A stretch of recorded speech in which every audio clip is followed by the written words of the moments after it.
Yo, what is up, gamers? Today is the day I'm free from my shackles. Oh my god. I played Shadow of the Erdtree. No, you didn't. I did, though. I did. I got invited out by FromSoft and Bandai Namco in LA to their preview event to play it early. I played it, gosh, it was a couple weeks ago now, and I couldn't say anything. And I'm gonna pause the music. It was the worst. It was the worst. Finding answers. Thank you for the 41 months. I did not. Will this be a VOD? This will be a VOD forever. As with all my VODs. This one's not any different. It was incredible. It was incredible. I had so much fun. Yeah, we got to play 3 hours. We got to play 3 hours. So if you guys have any questions about it, I will answer them after I play my video. And I know a lot of you guys are like, oh no, I don't want to see the video and stuff. Like, we're going to be talking about spoilers here. Early game spoilers, okay? Early game spoilers. We weren't allowed to go past a certain point. And the B-roll that we were given, we weren't able to record our own footage. The B-roll we were given was of the same areas that we were able to show. There's a few exceptions, but there's nothing crazy. There's nothing too crazy. However, I will be talking about, you know, the bosses you fight, the rewards you get, all the items, all the weapons, all of that stuff. I will not be there. No holds barred. No bars hold. You know the drill. Spoilers. If you don't want to have that early game excitement of discovery and new weapon types ruined for you, hide as far as you can for as long as you can. All right, hide now. This is your warning. Bye. Yep, understandable.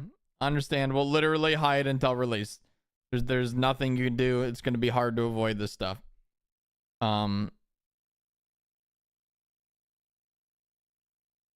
But if you don't care and you want to have just a little bit of a dip in the DLC, get yourselves hyped up for launch, then we're doing it live. I'm going to go ahead and play my own video first. And then I'll answer your questions, and then we're going to play some other content creators' videos that were there. I see that they made some. It should be a good time. And Tim Lin, thank you for the 30 freaking dollars. Oh my goodness. Thank you for the 30 NTs, dude. Thank you, Tim. All right, let's do this. Again, this is on my YouTube channel if you ever want to watch it later. But we're going to watch it together. We're going to hold hands. I rendered it in 4K. It took like 10 hours. It was awful. All right. Here we go. 17 minutes of fun. Again, the title is I played 3 hours of Shadow of the Erdtree. Let's do it. Hey guys, Oro here, and I got to play 3 hours of the brand new Elden Ring DLC, Shadow of the Erdtree. In this video, I'll be talking about my experience, which includes new weapons, areas, bosses, and more. I will link it to you guys. Yep, that's a good idea. Yep. I'll link it in case you want to watch on your own. How's the volume? Is it good?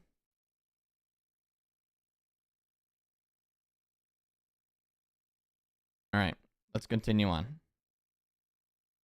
Thank you so much From Software and Bandai Namco for inviting me out to LA to your preview event. You guys are amazing, and I had an absolute blast. Unfortunately, I couldn't record my own footage from this event, so what you're seeing now is pre-recorded by From Software from the areas we experienced. And if you're worried about spoilers, this is all from the very first main area of the DLC. We weren't allowed to go past a certain point. However, I will be covering the entirety of what we got to experience.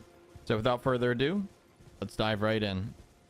The first thing I noticed was that they actually patched the Bandai Namco flashbang loading screen. to a black background instead of a white, which is a welcome change. When the game loaded up, we were able to pick from 6 different pre-built characters: warrior, knight, and sorcerer, and type A or B of each. Warrior was a strength build, knight was a dex, and sorcerer was int. Each of them were level 150 with maxed out weapons and talismans, which gave me the impression that this is around the level they expect most players to enter the DLC. Each build also featured new DLC armor sets and had tons of new weapons and spells for us to try while we were playing. Of course, I had to pick the knight, which had armor similar to the knight that appeared in the trailer. When I loaded in, I found myself next to Miquella's cocoon at Mohg's palace, the entrance to the DLC. If you guys don't know, before entering the DLC, you have to defeat Radahn and Mohg. Now, because they defeated both on this character, there was a new NPC waiting for me there. I immediately recognized her as the knight from the trailer. She claimed her name was Lady Letta and urged me to touch the hand to get whisked away to the land of shadow in search of Miquella. In typical Souls protag fashion, I did the only thing we always do: touch things we probably shouldn't. I was then teleported to the lands of shadow, also known as the Shadow Realm, Jimbo. I walked out of a small alcove I spawned in and took in the beautiful view right before sitting down at the very first site of grace. I noticed 2 brand new menu options, which ended up being the new damage scaling feature unique to the DLC. The first one is called Shadow Realm Blessing, and to quote directly from the game, Erdtree blessing fragments bolster the recipient's abilities to deal and negate damage, but has no influence outside the realm of shadow. What this means is that the more Erdtree blessing fragments you collect and burn at the site of grace, the more powerful your character will become in the Shadow Realm. The fragments are scattered throughout the DLC to reward and encourage exploration. The higher the upgrade, the more fragments required. I instantly thought of the insane challenge runs that people are going to do with 0 Erdtree blessings in the DLC. The second option is called Revered Spirit Ash Blessing, which, quote unquote, bolsters both summon spirits and spectral steeds' abilities to deal and negate damage, but has no influence outside the realm of shadow. This one was for Spirit Ashes and Torrent, a totally separate resource. After leaving the site of grace, I immediately started trying out the new weapons. There are 8 new weapon types so far in the DLC: throwing blades, light great swords, backhand blades, great katanas, hand-to-hand, beast claws, perfume bottles, and thrusting shields. There is also a set of unique throwable weapons called Smith Script weapons. Weapons that had seemingly normal movesets, aside from their unique R2s that threw the entire weapon. There was an axe, great hammer, and spear. A small exception to this was the Smith Script dagger that was the throwing blade. I absolutely loved all the new weapon types. Trying them out was a highlight, but my absolute favorites were the dry leaf arts, the hand-to-hand moveset, the great katana, which was a great katana, and Milady, which was the light greatsword. Very, very fun, and it just really felt fresh. It helped make the game feel like a whole brand new experience. It's worth noting that I found a weapon with a completely new moveset, even though it had an old weapon type, which means that there might be even more unique weapons. I was told there are over 100 new weapons in the DLC. And like a massive nerd that I am, I wrote down all the exact descriptions for the new Ashes of War that I'll be going over in another video. But for now, let's get back to the playthrough. I immediately ran through the fields and started exploring as much as I possibly could. I started out by going to the west, where I found a beautiful field of flowers with the dreaded blue worms.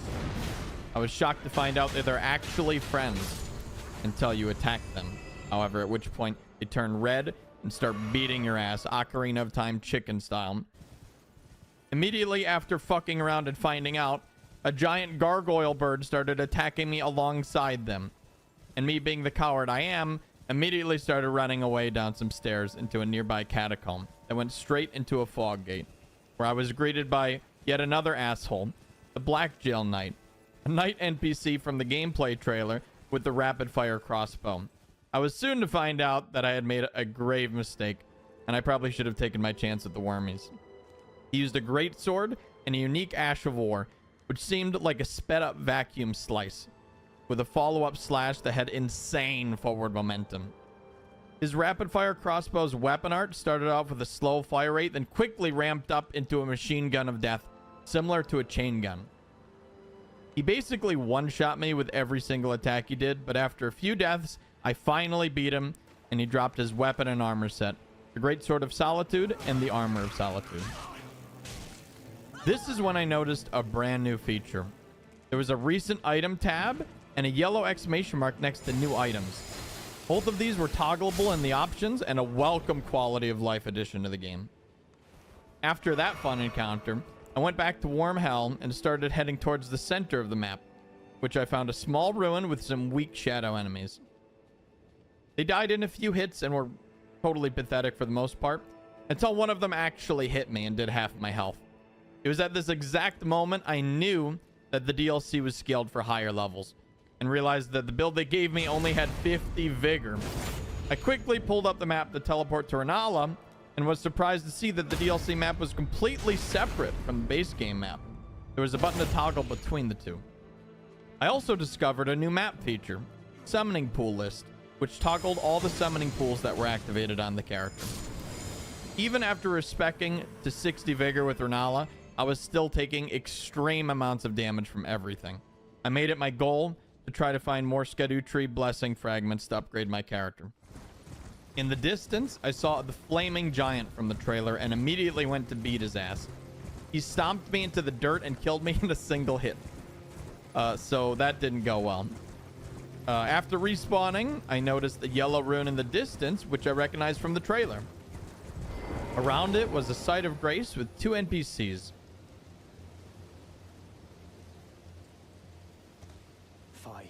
Another, treading the heels of Miquella. Then, as that woman would surely say, we are in our purposes well aligned. But understand, your kind are not forgiven. The Erdtree is my people's enemy. By Marika long betrayed, set aflame. I believe Miquella's apologies when he says our delivery will come, but never will I see your kind as worthy. One of them introduced themselves as Redmane Freya, who fought alongside Radahn, and the other didn't mention his name at all, but he was apparently a Hornsent. They shared with me that they were all followers of Miquella, following in his footsteps. The glowing rune was actually Miquella's cross, and touching it revealed the text, "I abandon here the first of the flesh of my body." What does this mean? I don't know. Miquella's gross? Ask Vadi or something. The Hornsent NPC gave me a map that marked 3 golden crosses, said to be Miquella's footprints. After speaking with the NPCs, I noticed an item nearby. It ended up being a Erdtree fragment, which allowed me to sit at the site of grace and upgrade my blessing to +1. I then pulled up my character stats, and my AR and damage negation were now gold and boosted significantly. Out of curiosity, I went back to the main game, and sure enough, the gold numbers were gone.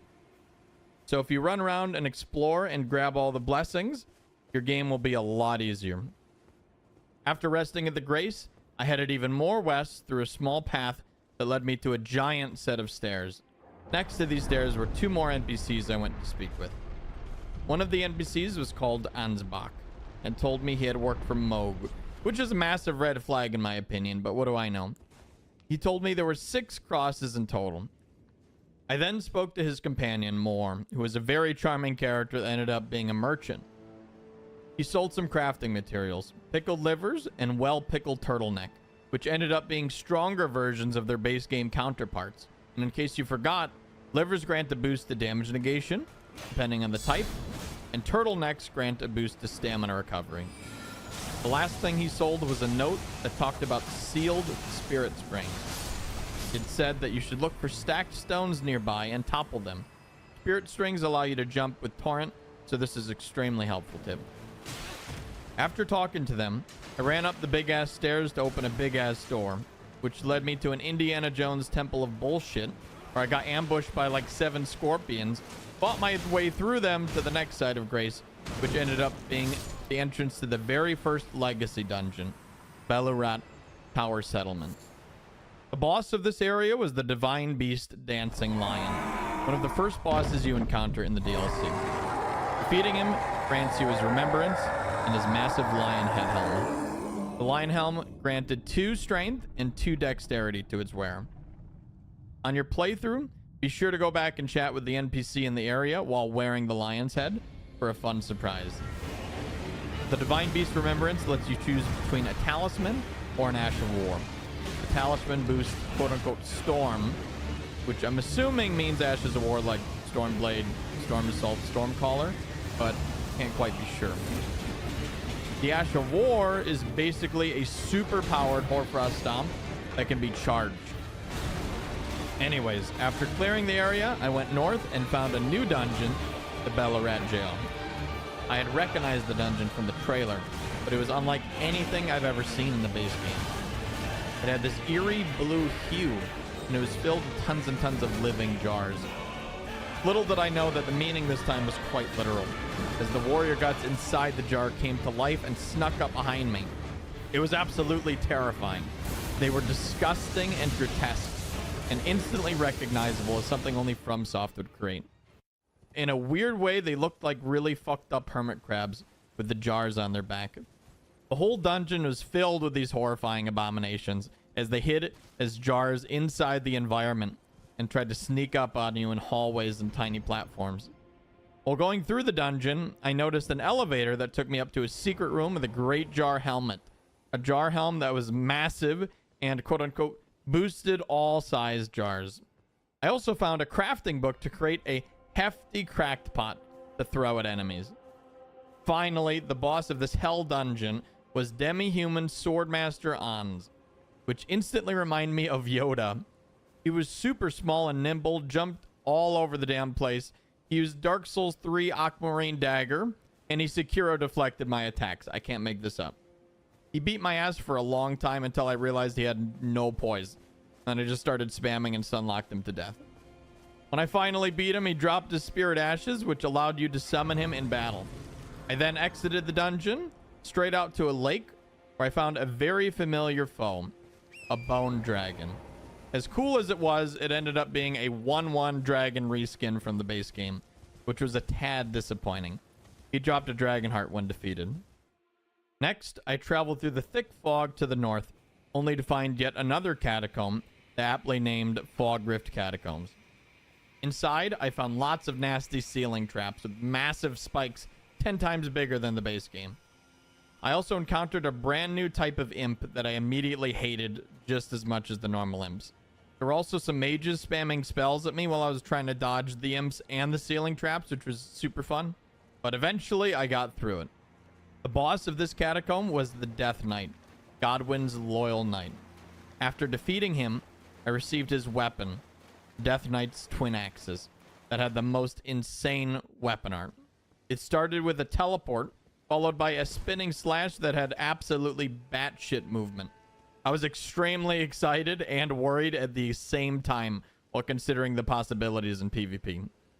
Continuing on from this catacomb, I went south to the massive bridge, which led me to the next legacy dungeon, Ensis Castle. The boss here was R'Lana, Twin Moon Knight. Yes, R'Lana, not Renala. She dual-wielded swords and was extremely nimble. Defeating her gave you her remembrance, and you could choose between her 2 swords or a spell. After reading some item descriptions, it's clear that this was Renala's sister who chose to side with Mesmer. After defeating her, we weren't allowed to continue past her boss room, so I went back to the bridge and headed south, where I found yet another dungeon, the ruined Lava Forge, which I also recognized from the gameplay trailer. This dungeon had another familiar enemy, the Magma Worm, but it wasn't the final boss. In fact, there didn't seem to be a final boss in this dungeon at all. Just a legendary weapon at the very end called the Anvil Hammer. It was around this time that I was warned that we only had 10 minutes left, so I started hauling ass.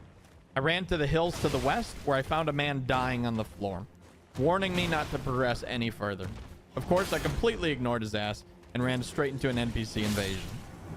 I was absolutely shocked when I saw the invader's name, Ancient Dragon Man.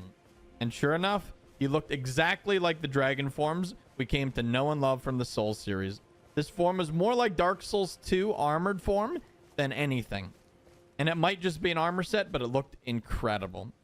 And the second I defeated him, I was told to set my controller down, which is probably the most difficult thing I've ever done in my life, considering this is the most fun I've had in a very long time, maybe since Elden Ring came out.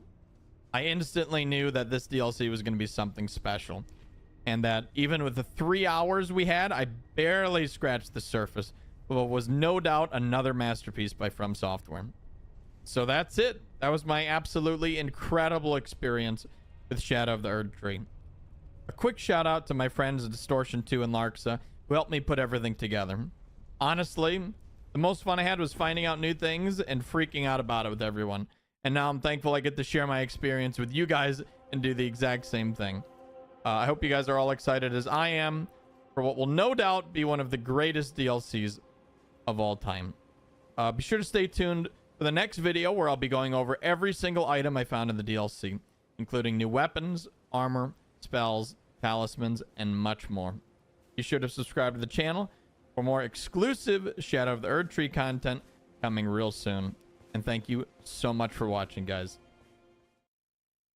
That's the video. What do you think? Questions, class, before we move on to the next one? I'll let it play just while I answer stuff, because you guys are probably very confused. I got to play Shadow of the Erdtree DLC for 3 hours. I was invited by From Software and Namco Bandai. They invited me out to their preview event in LA. It was awesome. There was a real life Mikola cocoon. I'm gonna tweet out some pictures later. It was nuts. It was absolutely nuts. There's blacksmiths. They had a whole quartet playing, like a theme that I've never heard before. And I was like, yo, this is nuts. Oh, it was in a graveyard too. It was really cool. It was absolutely nuts. I thought From didn't do previews anymore. I didn't either. Yeah, finding it was a little hard with the B-roll we got, but I tried my best. Yeah, it's really good. It's good, guys. It's gonna be special. I don't want to get spoils. Yeah, okay, so this is only the beginning area. For those of you running away from spoilers, this is the beginning area. This is like the first few hours of the DLC. So yes, you're gonna get spoiled from new weapon types and stuff there. And you know, if you're worried about that, that's totally understandable. You know, keep that for yourself. But yeah, we're gonna be going over everything here. B-roll is on PC. We played on PC. Yep, B-roll's on PC, and we got to play on PC. It was 1440p, 60 FPS. Tiny frame drops. Tiny frame drops. But overall, it was a pretty pleasant experience. Very smooth. Somehow better than the base game.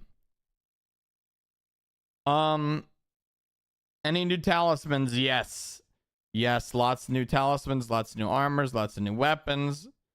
I will tease. I'm gonna go over everything I got in another video. I decided to split them up because I made it a priority to search for new stuff. So one of the new talismans I got was at the very beginning. Is the first talisman you get, that ruins I was talking about that I went to. I actually climbed up it with Torrent, and there's a chest, and you get a new talisman. It's called the Blade of Mercy, not Bloodborne related, believe it or not. What it does is raises attack power after each critical hit, which means that, you know, if you crit something, if you do a backstab or a post, you get like a damage boost for some time. And it said each, so I'm assuming it stacks, which is really interesting. So if you like chain backstab people, like your damage is going to go skyrocket. Very interesting. What's this footage from? From Software. They sent us the footage because we couldn't record our own, unfortunately. But I can tell you all about my experience and everything about the game. That, you know, I know. Multiplayer changes? We don't know. Assuming it's the exact same. But they didn't say anything about multiplayer. changes. Oh, the leveling system. Yeah, I'm gonna make another video for the leveling, but I'll go over it with you guys. I did talk about it in the video. But I'll talk about it again because that is fun. And BT Sai, thank you for the tier 2 65 months. Welcome back. So the new leveling system, basically, oh my god, you guys, 2 decks. Thank you for the prime sub. Welcome on in. Enjoy those emotes. Thank you. The new leveling system, how it works is that there's these items called Erdtree fragments that you pick up around the world, right? You pick up these Erdtree fragments. I'm gonna play some chill. I'm gonna play some chill music while I do this here. Sorry, give me a moment. It's just weird, no music, and this is playing. I'll do the round table hold. There we go. That's pretty good. Erdtree, yep, Erdtree fragments. I can't even make that up. That's actually what it's called. Oh my god, you guys, Northside Samurai. I'm trying to explain here. Thank you for all the subs, you guys. Thank you for the 29 months. Welcome back. So the level up in the DLC, it's not even leveling up. It's powering up your character. You have to get Erdtree fragments that increase your Erdtree blessing. I'm ignoring that. Your Erdtree blessing count. So you go around finding these Erdtree fragments around the DLC. They sort of encourage exploration, and the more you explore, the more Erdtree fragments you get. And the more Erdtree fragments you burn at the bonfire, the stronger you become. And oh my god, this is getting fucking ridiculous, guys. In the DLC. Okay? okay, I get it. You want me to address you? Okay, I get it. Vinicius, thank you for the 1 year with the prime sub. Jesus Christ. Thank you so much, guys. Iron Reaper, thank you for the 9 months. Welcome back. Thank you so much. Dark Soul CK, thank you for the sub. Welcome on in. Enjoy those emotes. Tim Lin, thank you for subbing on YouTube. Thank you for the membership. Welcome on in. Holy fucking shit. Corrosive Love, thank you for the 5 gifted memberships. Celestia Lundberg, Graves of Rebirth, Muesli Moo, Robert Lujan, Denny, Deadstock. Welcome and enjoy that membership and those emotes. Thank you so much. Prazos, thank you for the 5 gifted subs. The Ranger Danger, Rustlaz, Omega Small, Sancho Knows Best, Cornered Carpet.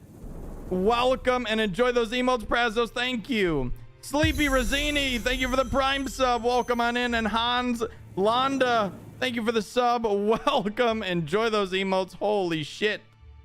You guys are going fucking ape shit. I'm just trying to tell you guys about the DLC.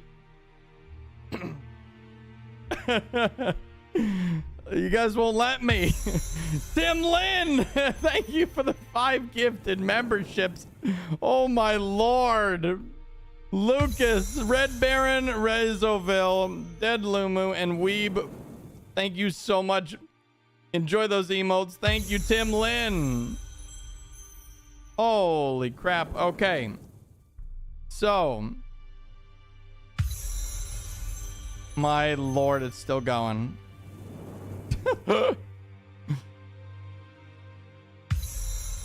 Wow. How? That's... You guys are fucking nuts. Yo, Smotown. Welcome on in, dude. How's it going? Good lord, let the man breathe. Seriously, I haven't even been able to talk to you guys. Goodness. All right. Are you playing it now? No. I played it, what, 2 weeks ago?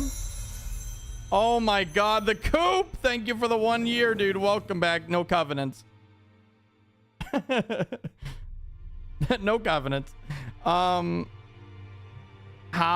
FromSoft invited me out to play it. But okay, so again, I wanted to talk about the scaling system before. Oh my god, I'm never gonna be able to talk about it. Hubble, thank you for the 2 months. Welcome back. The scaling system in the DLC. There's Erdtree fragments. They are scattered throughout the lands. They are by churches. They are anywhere. You can find them just going through dungeons. The more you get, the more you can burn at the sites of grace, and it powers up your character only in the DLC. Only in the DLC. Hanako, welcome back for the 76 months. Welcome back, dude. Thank you very much. Nope, I sure didn't.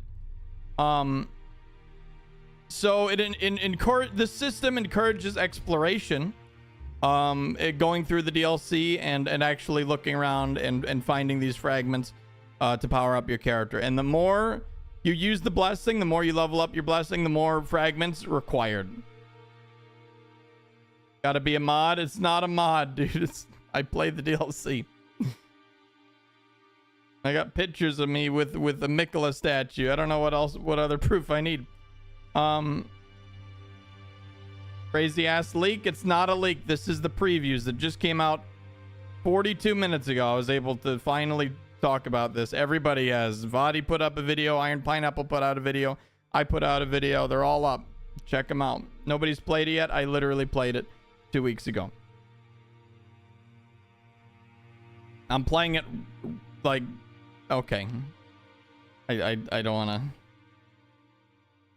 to. I'm okay. I didn't play it. I'm just making this up. Just have a very good imagination. Are you voicing over clips? Yes. So unfortunately, I wasn't allowed to record the gameplay, but I was able to talk about my entire experience, and this is the video. And you know what? So many of you guys are here now. I'm gonna go ahead and play the video one more time. So those of you who watched it already, you know, go take a nap. I'm gonna play my video one more time just to explain everything thoroughly, so you guys can understand. And then we'll go watch other people's videos too. So we'll do a big watch party here. We'll do my video, and then I think we'll go Vadi's, Iron Pineapples, and then I don't know anyone else who made a video. You guys might have to help me. But here we are. Enjoy. And after this, I'll try to answer any more questions you have. Hopefully you won't bombard me with throwing money at me. Please don't throw money at me, please. All right, here we go. Hey guys, Oro here, and I got to play 3 hours of the brand new Elden Ring DLC, Shadow of the Erdtree. In this video, I'll be talking about my experience, which includes new weapons, areas, bosses, and more. Thank you so much From Software and Bandai Namco for inviting me out to LA to your preview event. You guys are amazing, and I had an absolute blast. Unfortunately, I couldn't record my own footage from this event, so what you're seeing now is pre-recorded by From Software from the areas we experienced. And if you're worried about spoilers, this is all from the very first main area of the DLC. We weren't allowed to go past a certain point. However, I will be covering the entirety of what we got to experience. So without further ado, let's dive right in. The first thing I noticed was that they actually patched the Bandai Namco flashbang loading screen to a black background instead of a white, which is a welcome change. When the game loaded up, we were able to pick from 6 different pre-built characters: Warrior, Knight, and Sorcerer, and type A or B of each. Warrior was a strength build, Knight was a dex, and Sorcerer was int. Each of them were level 150 with maxed out weapons and talismans, which gave me the impression that this is around the level they expect most players to enter the DLC.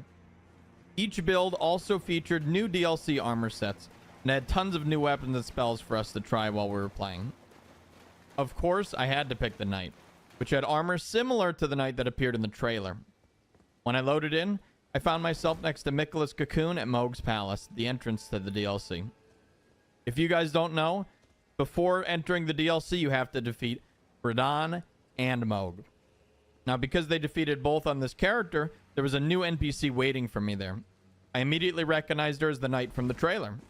She claimed her name was Lady Letta and urged me to touch the hand to get whisked away to the land of shadow in search of Mikola. In typical Souls protag fashion, I did the only thing we always do: touch things we probably shouldn't. I was then teleported to the lands of shadow, also known as the Shadow Realm, Jimbo. I walked out of a small alcove I spawned in and took in the beautiful view right before sitting down at the very first sight of grace. I noticed 2 brand new menu options, which ended up being the new damage scaling feature unique to the DLC. The first one is called Shadow Realm Blessing, and to quote directly from the game, Erdtree blessing fragments bolster the recipient's abilities to deal and negate damage, but has no influence outside the realm of shadow. What this means is that the more Erdtree blessing fragments you collect and burn at the site of grace, the more powerful your character will become in the shadow realm. The fragments are scattered throughout the DLC to reward and encourage exploration. The higher the upgrade, the more fragments required. I instantly thought of the insane challenge runs that people are going to do with 0 Erdtree blessings in the DLC. The second option is called Revered Spirit Ash Blessing, which, quote unquote, bolsters both summon spirits and spectral steeds' abilities to deal and negate damage, but has no influence outside the realm of shadow. This one is for Spirit Ashes and Torrent, a totally separate resource. After leaving the site of grace, I immediately started trying out the new weapons. There are 8 new weapon types so far in the DLC. Throwing blades, light great swords, backhand blades, great katanas, hand-to-hand, beast claws, perfume bottles, and thrusting shields.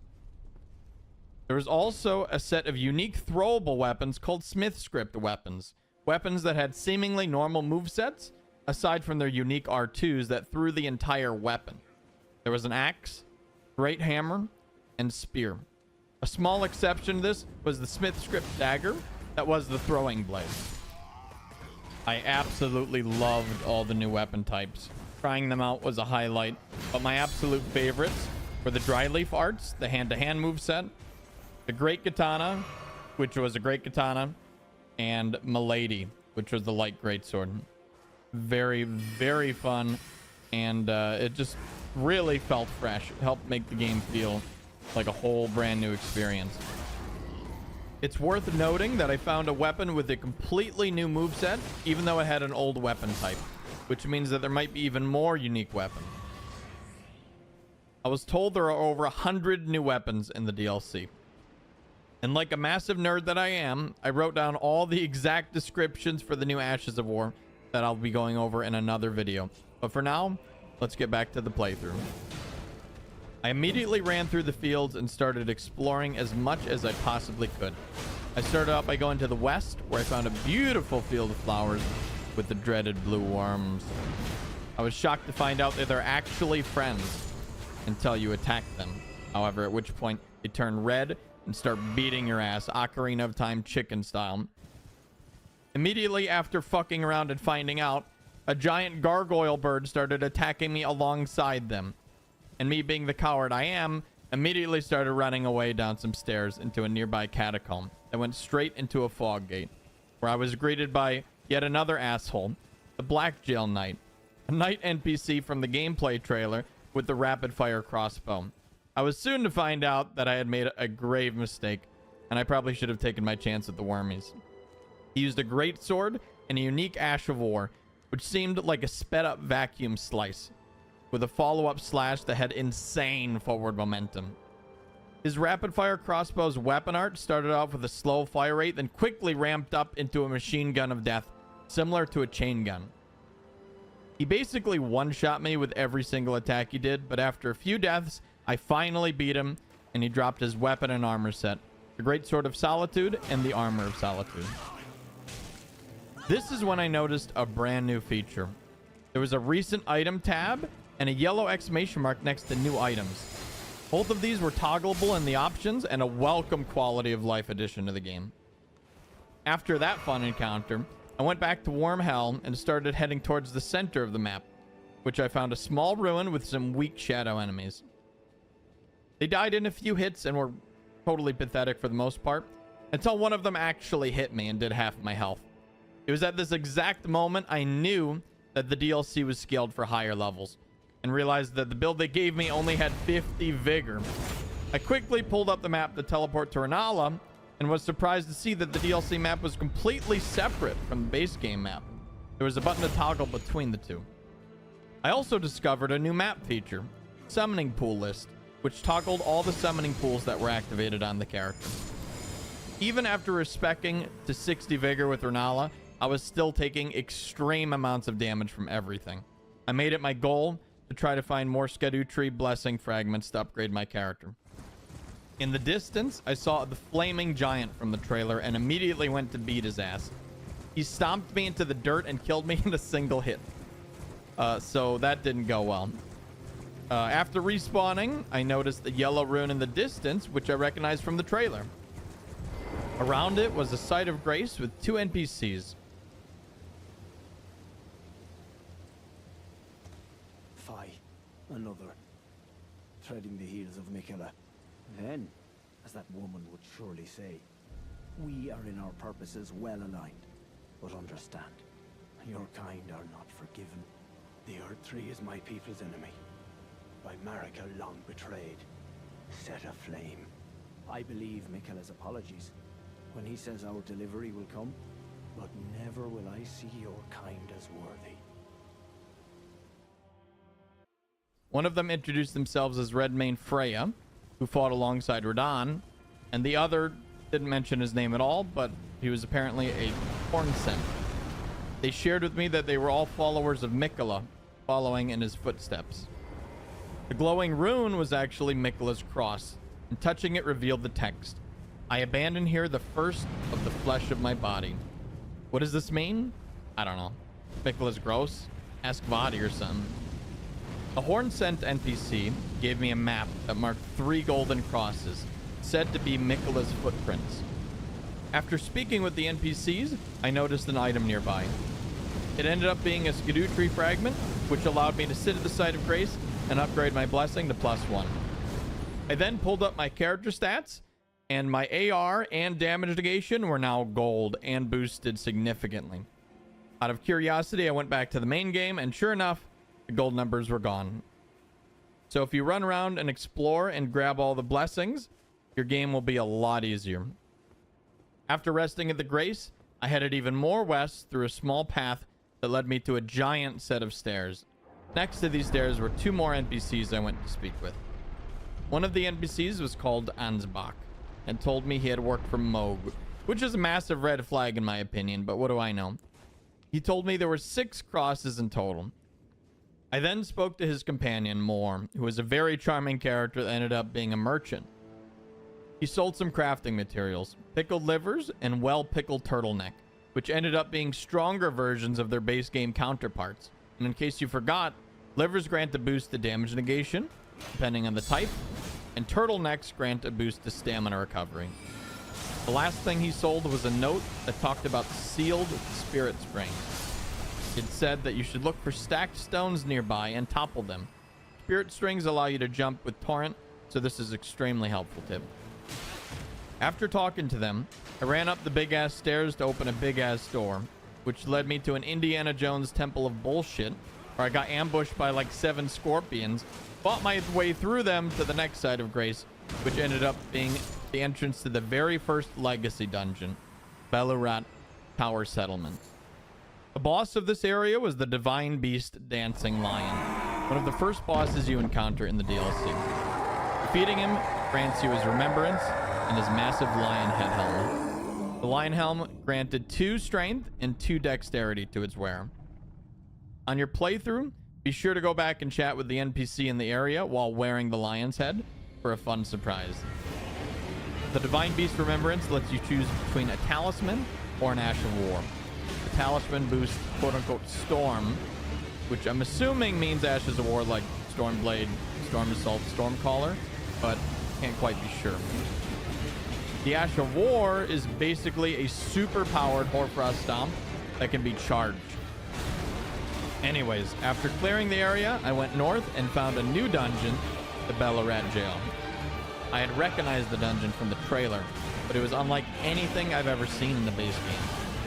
It had this eerie blue hue, and it was filled with tons and tons of living jars. Little did I know that the meaning this time was quite literal, as the warrior guts inside the jar came to life and snuck up behind me. It was absolutely terrifying. They were disgusting and grotesque. and instantly recognizable as something only FromSoft would create. In a weird way, they looked like really fucked up hermit crabs with the jars on their back. The whole dungeon was filled with these horrifying abominations as they hid as jars inside the environment and tried to sneak up on you in hallways and tiny platforms. While going through the dungeon, I noticed an elevator that took me up to a secret room with a great jar helmet. A jar helm that was massive and quote-unquote boosted all size jars. I also found a crafting book to create a hefty cracked pot to throw at enemies. Finally, the boss of this hell dungeon was demi-human Swordmaster Ans, which instantly reminded me of Yoda. He was super small and nimble, jumped all over the damn place. He used Dark Souls 3 Aquamarine Dagger, and he Sekiro deflected my attacks. I can't make this up. He beat my ass for a long time until I realized he had no poise, and I just started spamming and sunlocked him to death. When I finally beat him, he dropped his Spirit Ashes, which allowed you to summon him in battle. I then exited the dungeon, straight out to a lake, where I found a very familiar foe, a bone dragon. As cool as it was, it ended up being a 1/1 dragon reskin from the base game, which was a tad disappointing. He dropped a dragon heart when defeated. Next, I traveled through the thick fog to the north, only to find yet another catacomb, the aptly named Fog Rift Catacombs. Inside, I found lots of nasty ceiling traps with massive spikes 10 times bigger than the base game. I also encountered a brand new type of imp that I immediately hated just as much as the normal imps. There were also some mages spamming spells at me while I was trying to dodge the imps and the ceiling traps, which was super fun. But eventually, I got through it. The boss of this catacomb was the Death Knight, Godwyn's loyal knight. After defeating him, I received his weapon, Death Knight's twin axes, that had the most insane weapon art. It started with a teleport, followed by a spinning slash that had absolutely batshit movement. I was extremely excited and worried at the same time while considering the possibilities in PvP. Continuing on from this catacomb, I went south to the massive bridge, which led me to the next legacy dungeon, Ensis Castle. The boss here was R'Lana, Twin Moon Knight. Yes, R'Lana, not Renala. She dual-wielded swords and was extremely nimble. Defeating her gave you her remembrance, and you could choose between her 2 swords or a spell. After reading some item descriptions, it's clear that this was Renala's sister who chose to side with Mesmer. After defeating her, we weren't allowed to continue past her boss room, so I went back to the bridge and headed south, where I found yet another dungeon, the ruined Lava Forge, which I also recognized from the gameplay trailer. This dungeon had another familiar enemy, the Magma Worm, but it wasn't the final boss. In fact, there didn't seem to be a final boss in this dungeon at all. Just a legendary weapon at the very end called the Anvil Hammer. It was around this time that I was warned that we only had 10 minutes left, so I started hauling ass. I ran to the hills to the west, where I found a man dying on the floor, warning me not to progress any further. Of course, I completely ignored his ass and ran straight into an NPC invasion. I was absolutely shocked when I saw the invader's name, Ancient Dragon Man. And sure enough, he looked exactly like the dragon forms we came to know and love from the Souls series. This form was more like Dark Souls 2 armored form than anything. And it might just be an armor set, but it looked incredible. And the second I defeated him, I was told to set my controller down, which is probably the most difficult thing I've ever done in my life, considering this is the most fun I've had in a very long time, maybe since Elden Ring came out. I instantly knew that this DLC was going to be something special, and that even with the 3 hours we had, I barely scratched the surface of what was no doubt another masterpiece by From Software. So that's it. That was my absolutely incredible experience with Shadow of the Erdtree. A quick shout out to my friends at Distortion 2 and Larksa, who helped me put everything together. Honestly, the most fun I had was finding out new things and freaking out about it with everyone. And now I'm thankful I get to share my experience with you guys and do the exact same thing. I hope you guys are all excited as I am for what will no doubt be one of the greatest DLCs of all time. Be sure to stay tuned for the next video, where I'll be going over every single item I found in the DLC, including new weapons, armor, spells, talismans, and much more. Be sure to subscribe to the channel for more exclusive Shadow of the Erdtree content. Yeah, sub to me, whatever. What you guys think? Any questions? We're gonna watch some more previews in just a bit. Let me just play it, mute it, do the whole shebang. Is this real? It's real. I got to play it. Is the game good? Of course it's good. It's more Elden Ring. Yeah, questions. Questions. How many bosses did you fight total? 4? I think 4. Is this a leak? No. We got invited out to play this. Very, very few of us got invited out to play the game early and reveal the footage and information to you guys. I get to tell you literally everything about my experience. It was fantastic. The NDA is up. It came up an hour ago. So I've been streaming, I've been tweeting, I've been uploading all my stuff. Oh, I even did a Reddit AMA and they shut me down. I was like, wow. I guess I won't do that. So I guess I'll just do it with you guys instead. Emeru is there? No, I don't think so. She leaked it, but she didn't show up, which is a little funny. Reddit moment, yeah. All right. Questions, guys. Questions. Tell us about great katanas.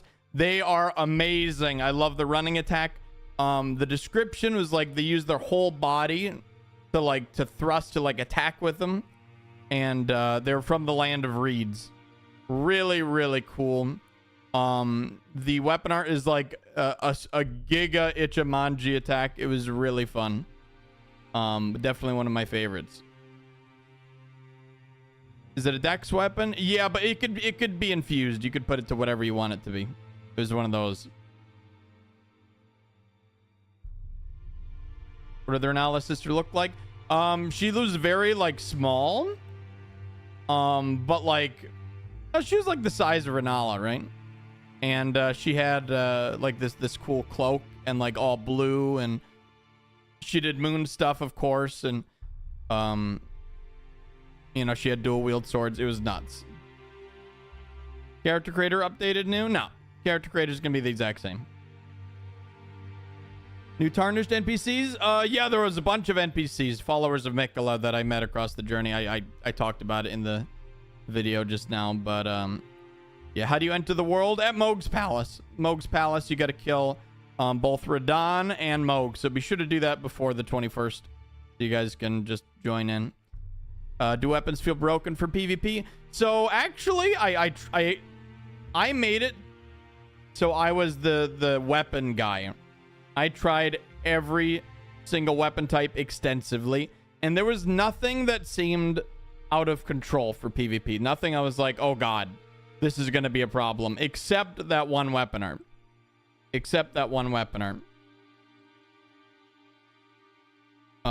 one I was talking about, the Death Knight Twin Axes one, the one that has a freaking teleport. That one I'm worried about. Everything else seems pretty balanced, really well balanced. I think PvP is just going to get better now. A lot more options. Very excited to mess with stuff. Bloodhound Step 2, it might be. It's psychotic, dude. It's a little psychotic. More hand-to-hand combat. Hand-to-hand combat. Hand-to-hand itself is a new weapon type. So that means there's going to be several hand-to-hand weapons, which is cool. The one that we got access to is called Dry Leaf Arts. And it was like the moveset you see here is really cool. Hey, what's up, Distortion? Dist? Oh my god, we can finally speak. Dist, are you going to make a video? Are you going to make a video on this? On your thoughts? I mean, I know your thoughts because I was playing right next to you, but it was me, Dist, and Larksa. We were chilling, playing the DLC. It was a good time. I can't wait. Oh, so good. Is it leaked gameplay? Nope. This is official gameplay given to me from software to show off to you guys right now. You don't need to be any certain level for the DLC, but It is a high level DLC without a doubt. It is scaled for higher levels. You want to complete the entire game. You want to max out your weapons. You want to have all the talismans, a lot of tools available to you. The DLC is made for people that have completed the game. It's hard. It's really hard. It was nuts. The difficulty, I didn't really speak of the difficulty, but I should have. That's one thing I actually forgot to mention is that, yeah, it's fucking hard, dude. I might make a video. Getting the footage late didn't help. I see. Can we play in New Game Plus? Is it viable? You can play in whatever you want. I don't even know if New Game Plus cycles affect the DLC yet. That's something I'll be curious to test when we get our hands on it. Do levels still matter? Oh god, levels matter a lot. Everyone was like, oh, the levels don't matter. You can go on level 1. No, hell no. Only thing that changes is the upgrades in the DLC boost your damage and damage negation. And at level 150, even after I respec to 60 vigor, like I said in the video, I was still taking an insane amount of damage, which means like any lower and you're going to be getting one-shotted. And if you're okay with that, you know, that's your playthrough. But like, yeah, no, this is not meant for lower levels. Character creator updated? I don't know why everyone's saying that. No, it's not. Same character creator, same game. Just DLC. They're just adding on. It's a trailer. It is not a trailer. This is the B-roll footage I've gotten from Software to show off. But it is pre-recorded footage. How long did it take you? We didn't have any time. We didn't have time to beat it. We only had 3 hours to play. We were very limited. 3.5 hours technically. 3.5 hours technically. Honestly, I'd say about 30 minutes were spent of me writing stuff down for future videos. I wrote down all the new Ashes of War. There's lots of cool new stuff. Do you guys want to hear about something cool? Some new stuff? Want me to just like scatter random bullshit? These are all early game stuff. This is all early game stuff you'll find in the very first area. And I'm going to talk about this stuff anyways. Yes? Okay. All right. I'm doing it. There was... here we go. Savage Lion's Claw. A Lion's Claw, Ash of War, that you could spam. The head had follow-up attack. 1-2 flips. Artorias style. It's pretty cool.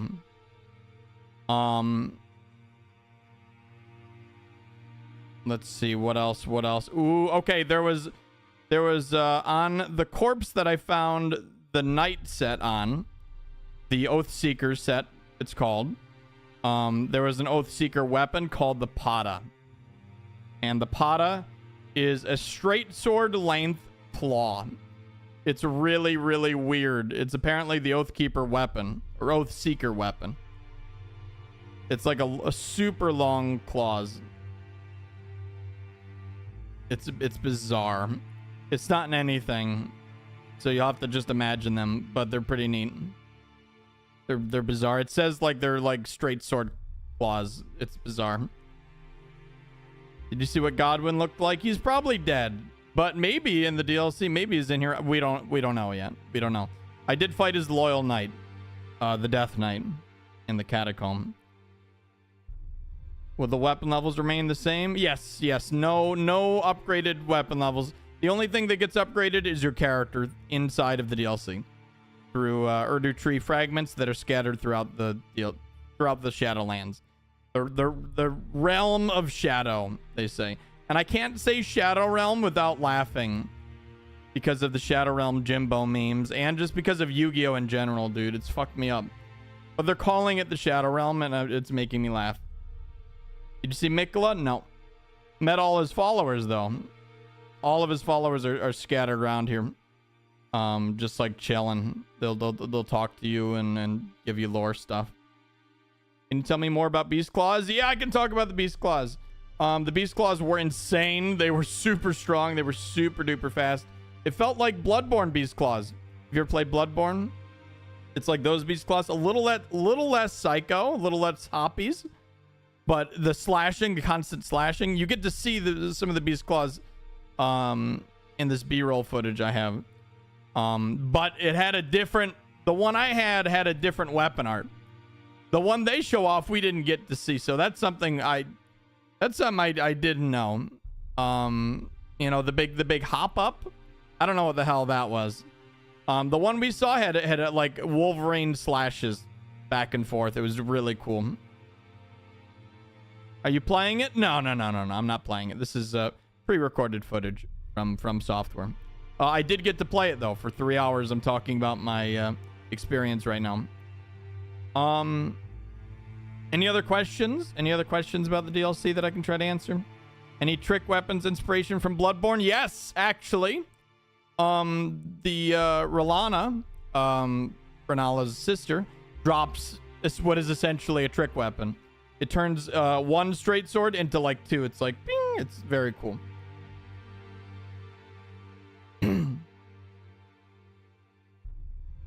Are there new spells? Tons of new spells. And tons. There was okay, so here's new stuff that I don't think anybody's talked about. There was a spell that it's called, let me grab the name. It is called Aspects of the Crucible. It's an aspect of the Crucible Bloom. And what it did, it was terrible, by the way. It did the flower thing. You know the flowers in the base game that do the little the white like rain that around you, the really annoying flowers. You do that, and the rain like goes around you, and it takes like an hour to cast, and it does no damage. It's terrible. But they added it, which is cool. The Miranda flowers, exactly, yes. It's neat. Madness spells? There's a madness spell. Okay, wait. There is a madness spell. I got something cooking for you guys. They sent me some screenshots too. They sent me some screenshots that I forgot to show off.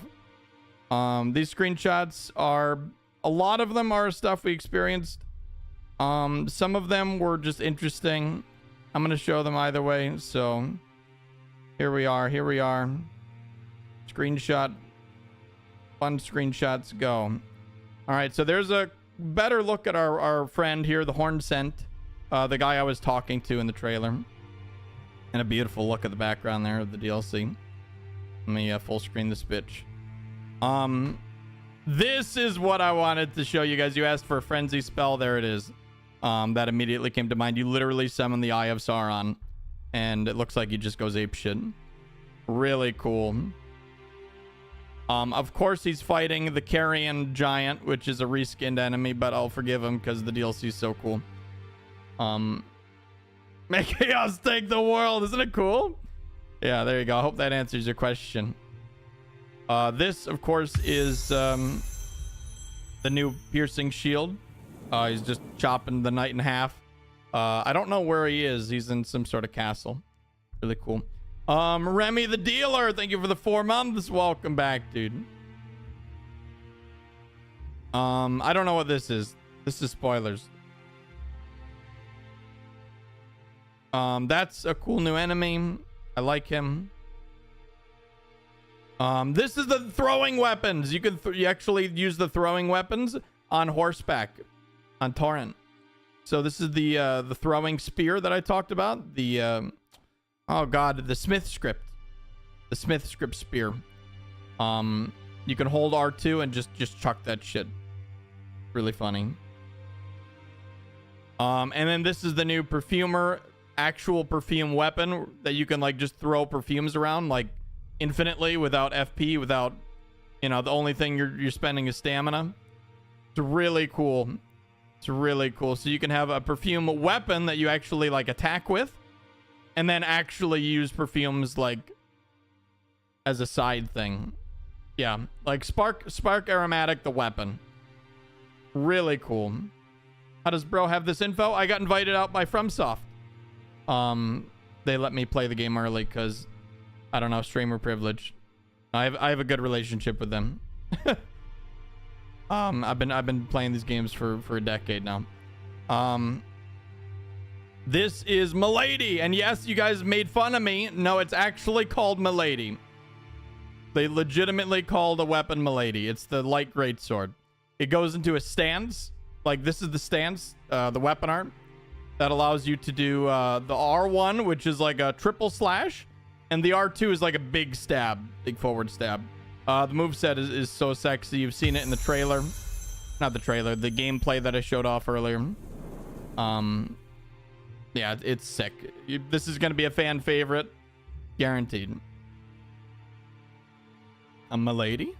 Are there any new sorceries? Whitney, thank you for the $5. There's tons of new sorceries. Yes, I'll get into those soon. This is, of course, a better view of where I was. And if you look closely at the very bottom, I think you can see the NPCs that I talked to and the Grace on the left of the stairs there. Of course, that it leads up to Ballarat, where you fight the dancing lion boss that we showed off earlier. And that's it.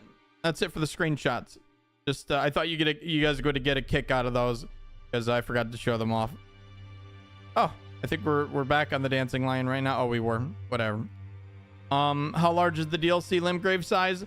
So Miyazaki said the DLC was Limgrave size, but honestly, I think he's a big fat liar. I think it's like 7 Limgraves stacked on top of each other, like a Limgrave double-decker sandwich. So yeah, we'll see about that. We'll see. From what I played, it seemed Limgrave size. Okay. From what I played, it seemed Limgrave size, but we only played for 3 hours, and I explored all of Limgrave already, and I was like, there's a lot more than this. So yeah, I think they're full of shit. Oh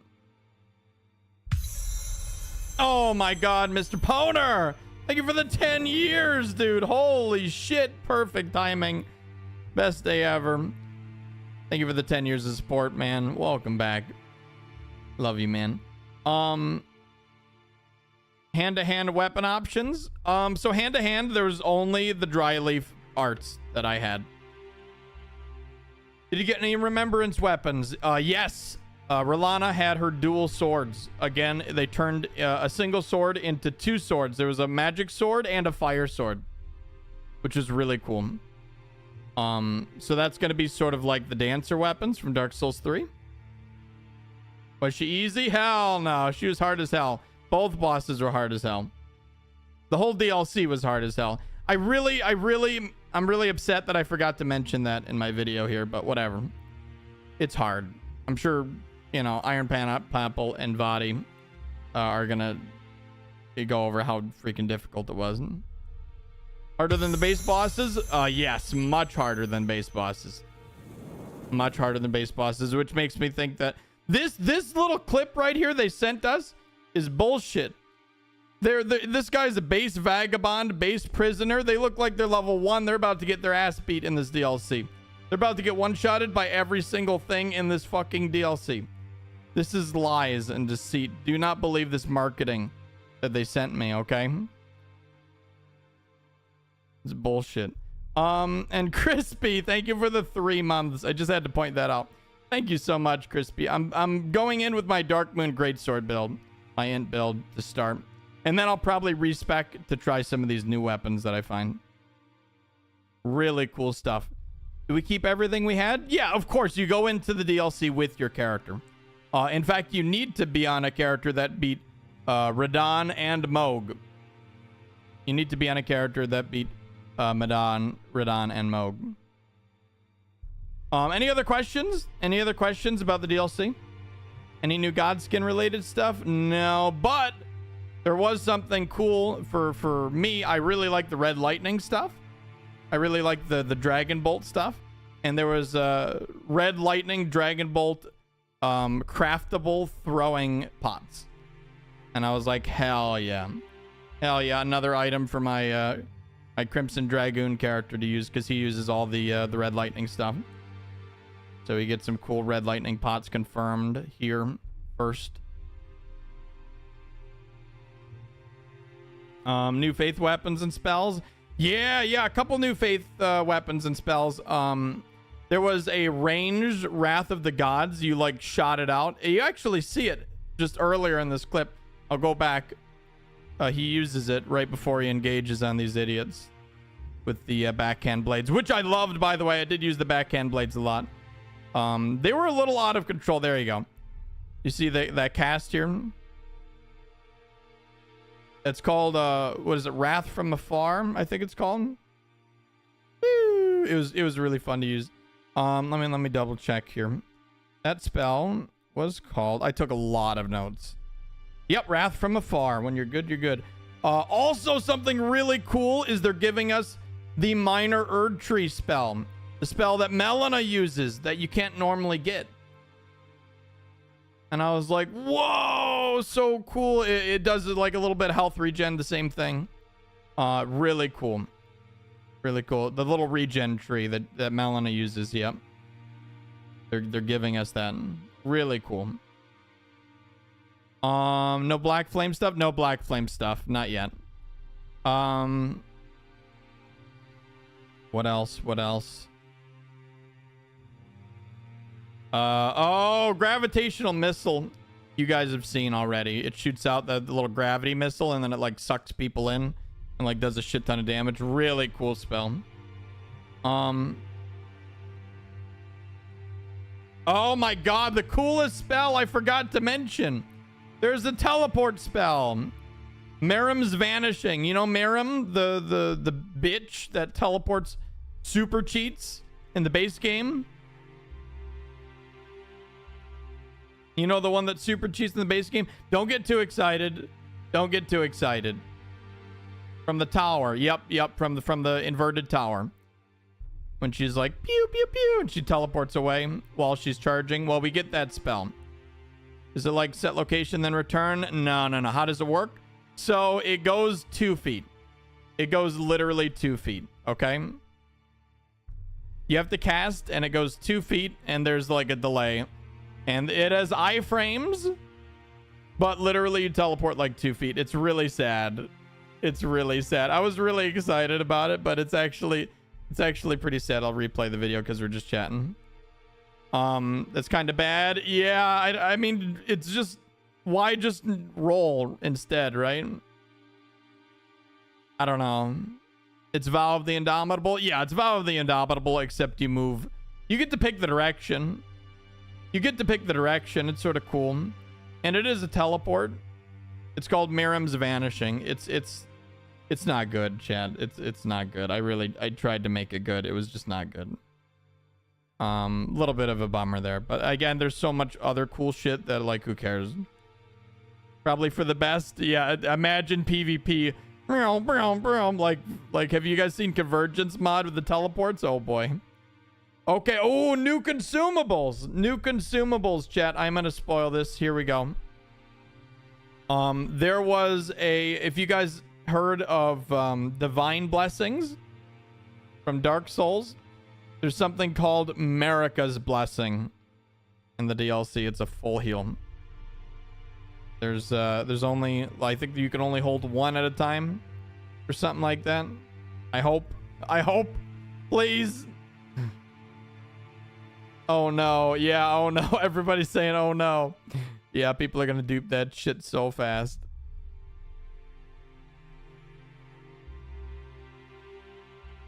Very interesting though. Any Omen related things? No, not that I found. There was, of course, there was better. Okay, so there was stuff in the DLC that was just base game stuff, but better.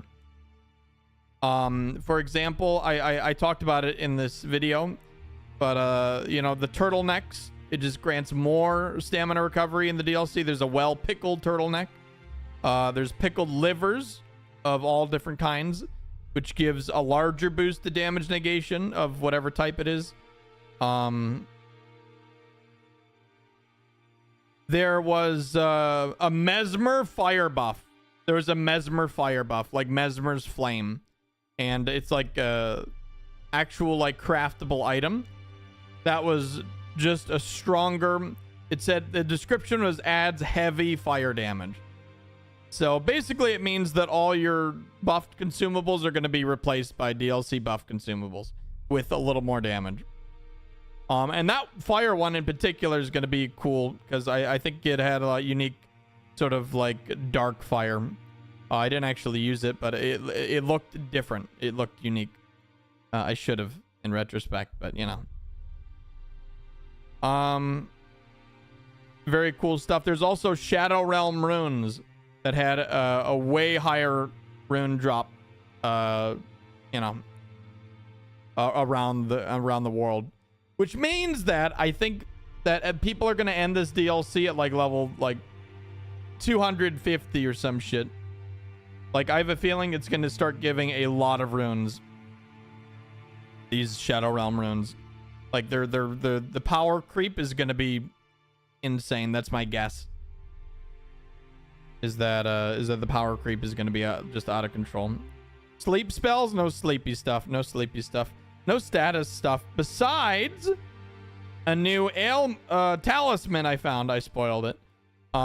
There's a new talisman I found called the Ailment Talisman, which was awesome. What it does is when certain ailments are triggered, this talisman grants resistance to the same ailment, which means like if you get bled out, the talisman activates, and next time you take any bleed damage, you get way higher resist, like way higher resist. So in PvP, if you're too lazy to like quick swap your talismans, it essentially gives you diminishing returns on the first thing that got triggered on you, which is really cool. That's actually going to be super chill and useful. Sounds good. Yeah, it's really cool. I like that a lot. There was a Blessed Blue Dew talisman that restored FP over time instead of HP over time. And before you guys are like, oh god, the spammy spells, great, we don't have to OP. It's terrible. It's really bad. It is almost, no, it's actually not even worth equipping ever. It's terrible. I tested it thoroughly because I was worried about it. I was like, all right, I gotta test this fucking thing. It is exactly 1 FP every 3 seconds. It was completely useless. I think I'm the only person who got that and tested it. It's still usable? No, it's not. That is terrible. You'd have to go, you know, walk your dog and come back, and then you'd have your FP back. It is a way to get FP back if you really want it though, which is sort of nice, but goodness, man, it was terrible. There was Outer God Heirloom, which raises Arcane plus 5 Arcane builds. Arcane builds eating good. Armors, yes, there was a couple armor sets. There was, of course, the new Warrior Sorcerer set. The Warrior set you're looking at right now. This is the Warrior set. There's a new Sorcerer set. I think they showed that off too. And the Oathkeeper set was the Knight set from the girl boss Knight. I think we get to see that too. The Solitude set from the Black Knight. Oh my god, the 1 hour roundtable hold ended. Yeah, from the Black Knight with the crossbow. That was him. There was Gravebird armor, which is like this really like sexy sort of slutty armor. You actually get to see it in this footage here. I'm gonna go ahead and skip to it, just to show it off. It was right. Oh goodness, I think we passed it already. Yeah, right here in this field of flowers, you'll notice that right there, these sort of crow feather looking garb. This was the This is the Gravebird armor. I found it pretty early on. I don't think it did anything special. I found the Ascetics loincloth, which was really, really cool. It was a chest piece that made you like naked. And it was the monks that do hand-to-hand combat. That was their thing. I read the description. So like the dry leaf arts, that's like their shit is they take off their shirt and they like whoop ass. They had some obviously it was like a loincloth. But it was a chest piece that like showed your whole chest. It was really cool. Yeah, naked monk build. It was really sick. And of course we found the Great Jar helmet. The big Great Jar helmet. It looks so goofy. I loved it. How much percent of the game? We have no idea. We have no idea. And of course, you know, that changes for everybody. Some people are really bad at the game and some people are going to blow through it. So until we get our hands on it, no one can know. Divine Beast helmet, you get from killing the boss, gives 2 strength and 2 dexterity, which is really cool. And of course, it looked really goofy. It was completely oversized. It was hysterical. Lots of goofy helmets in this DLC. Okay. Any more questions before we jump to the next video?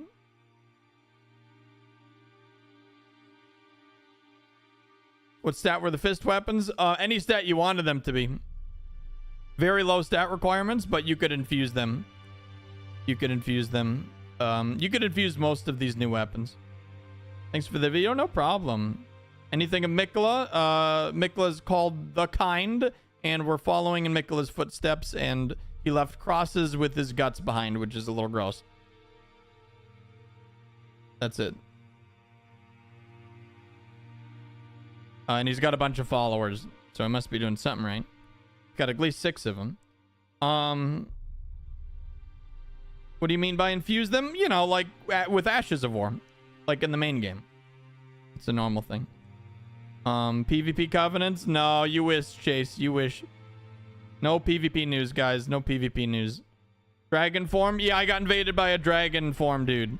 He looked like dragon form. His legs were skinnier than normal, but you know, FromSoft does that even with their armor sets, like Artorias armor set. But I swear to God, he looked like a little dragon man.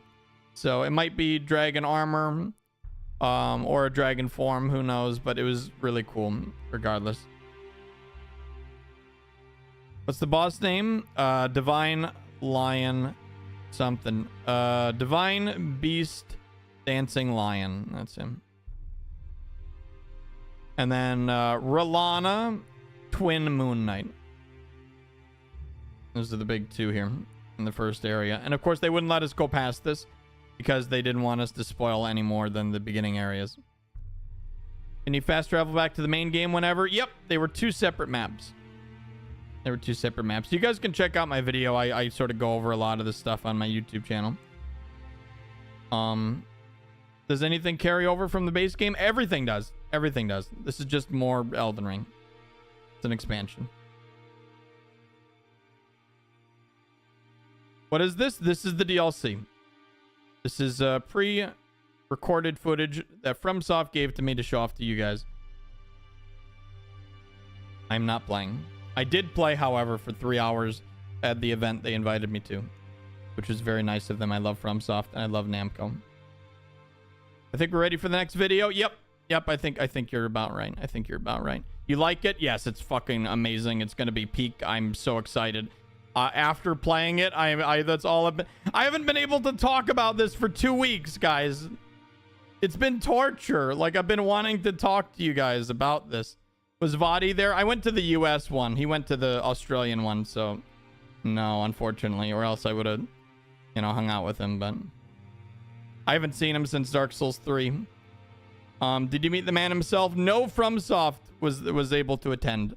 No FromSoft employees were able to attend the event, which is a little sad because I would have liked to ask them some questions about, you know, the PvP stuff and, you know, extra nerdy stuff. Torture them a bit more like I usually do. So yeah. Okay. Any cool spells? There's so many cool spells. But we're gonna go ahead and switch over to a Davadi Vidya. Let's do let's go grab it.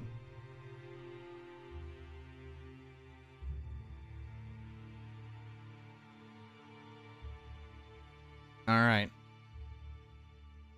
I'm excited because I haven't seen his thoughts yet. I have talked to Vadi, but I'm curious of his thoughts.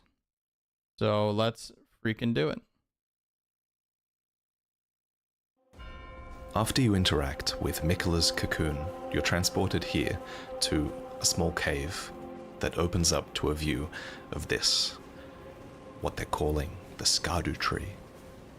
And underneath this is an open plain. It's called the Spirit Grave Plains, and it's pretty huge. We had 3 hours with the game, but I only had time to explore a fraction of this. We were told that there were 2 legacy dungeons in this area, so finding those became my first objective. I managed to beat both of the end bosses of those legacy dungeons, and I also took down a ton of notes, so I have a lot to share with you guys today. This isn't my footage, but I did the exact same thing this character is doing now, which is to go right towards the Wicker Man in the distance.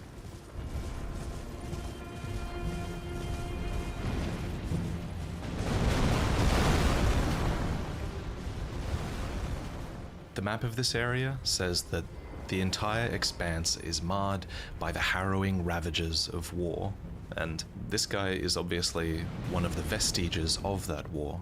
We know from previous trailers that these fought on Messmer's side during his attempt to purge the Land of Shadow.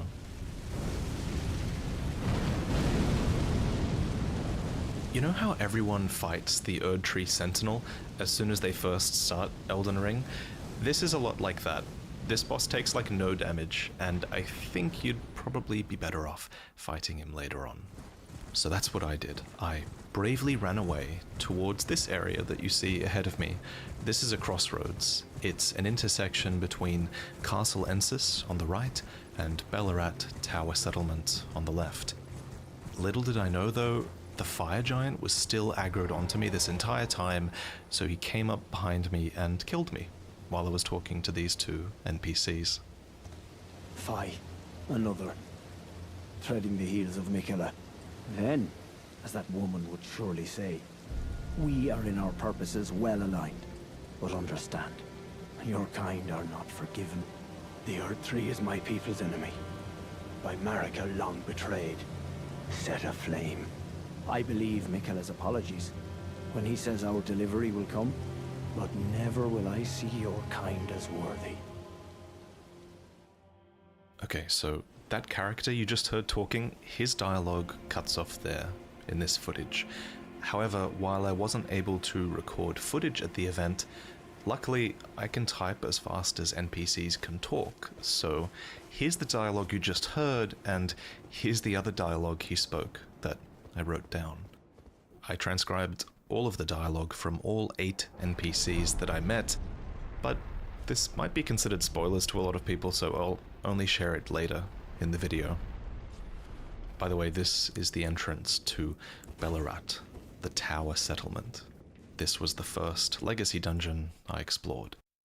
And this is where we get to talk about the new weapons. These weapons were a highlight of the DLC. You find so many incredible ones really early on. As a reminder, there are 8 new weapon categories being introduced in the DLC, and here you can see the character has a new throwing weapon equipped and some new magic.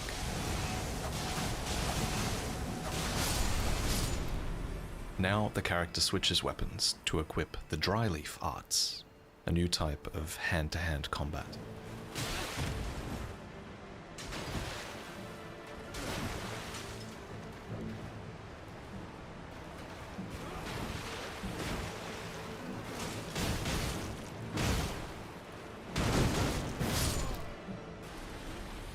So yeah, we're getting 8 new weapon types. But before today, we only knew the names of 5 of these new weapon types, but now all 8 have been revealed. The last 3 weapon types are perfume bottles, light greatswords, and beast claws.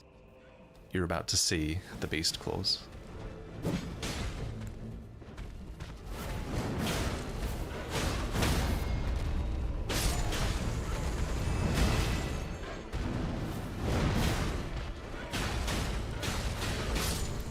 Even with these new weapons, this rooftop section was difficult. I actually got knocked off by these birds and I fell down here to a sort of sewer filled with these fly creatures that you can see off to the left. I have some lore to share on these, and I think it relates to them. One of the talismans I found was called the Ailment Talisman, and it reads, "When the weak were infected with the dreaded fly sickness, they perished well before the metamorphosis could take hold. Oddly, those who cared for the infected and made sure they were given a proper burial were never afflicted themselves."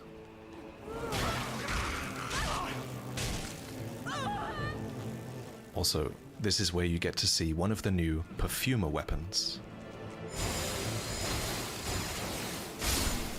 By the way, again, the place we're exploring is called Bellarat Tower Settlement. From a distance you can see this enormous tower coming out from the settlement, and clearly the settlement was built around it.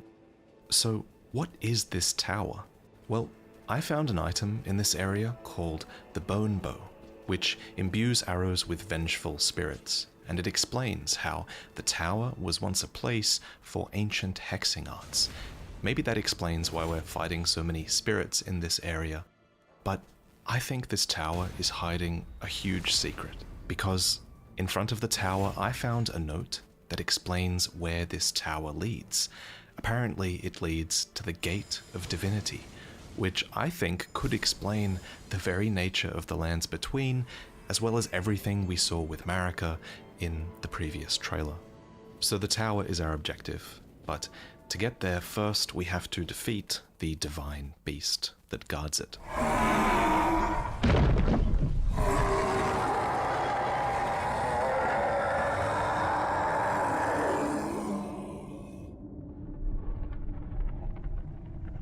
This is the divine beast, Dancing Lion, and it's tough. They said this was the easier boss of the two, but I disagree. I had a way harder time with this one, and it took me 3 or 4 attempts to defeat.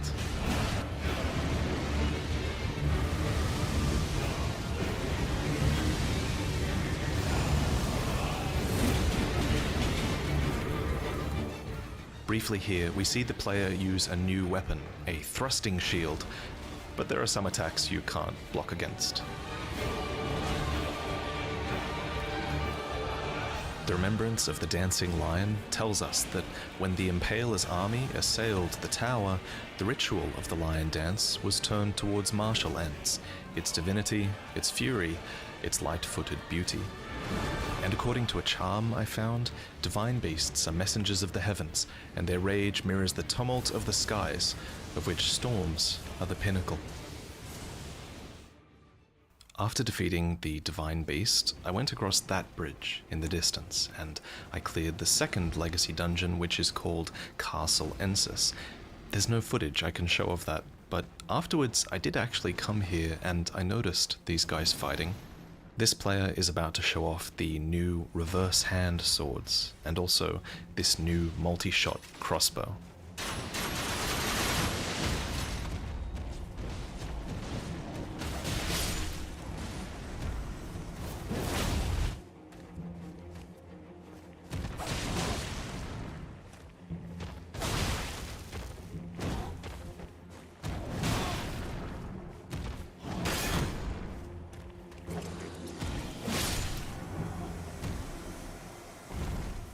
So this player is about to make their way into a nearby dungeon. Now, I only had time to clear 2 overworld dungeons, but the 2 I did find were extremely unique. You can tell that they put a lot of effort into the dungeon designs, that I found at least. And luckily, this player is going into one of the dungeons that I actually found. It's called the Ruined Lava Forge Intake. You might recognize it from a previous trailer? It's this one, with the long intake pipe you can use as a bridge. That phantom right there says, "By grace, if I ever see another rock, I shall find it, of this I have no doubt. The altar of the forge cannot be far." The altar of the forge he's looking for is at the end of the dungeon. It's this thing, from this screenshot. Interestingly, there's no boss in this dungeon that I could find, but instead I looted the anvil hammer, one of the treasures of the ruined forges. This next clip shows off the last new weapon category we haven't yet seen, the light greatsword class. This light greatsword in particular is called Milady.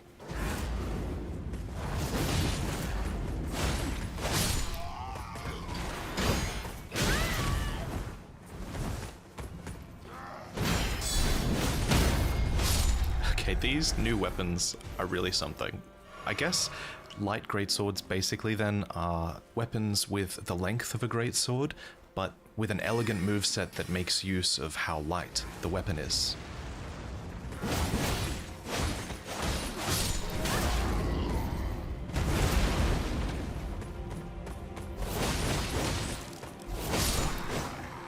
Okay, so weirdly, this clip and all of the remaining footage that I have to show you is of places that I'm almost certain we couldn't access in our preview build of the game.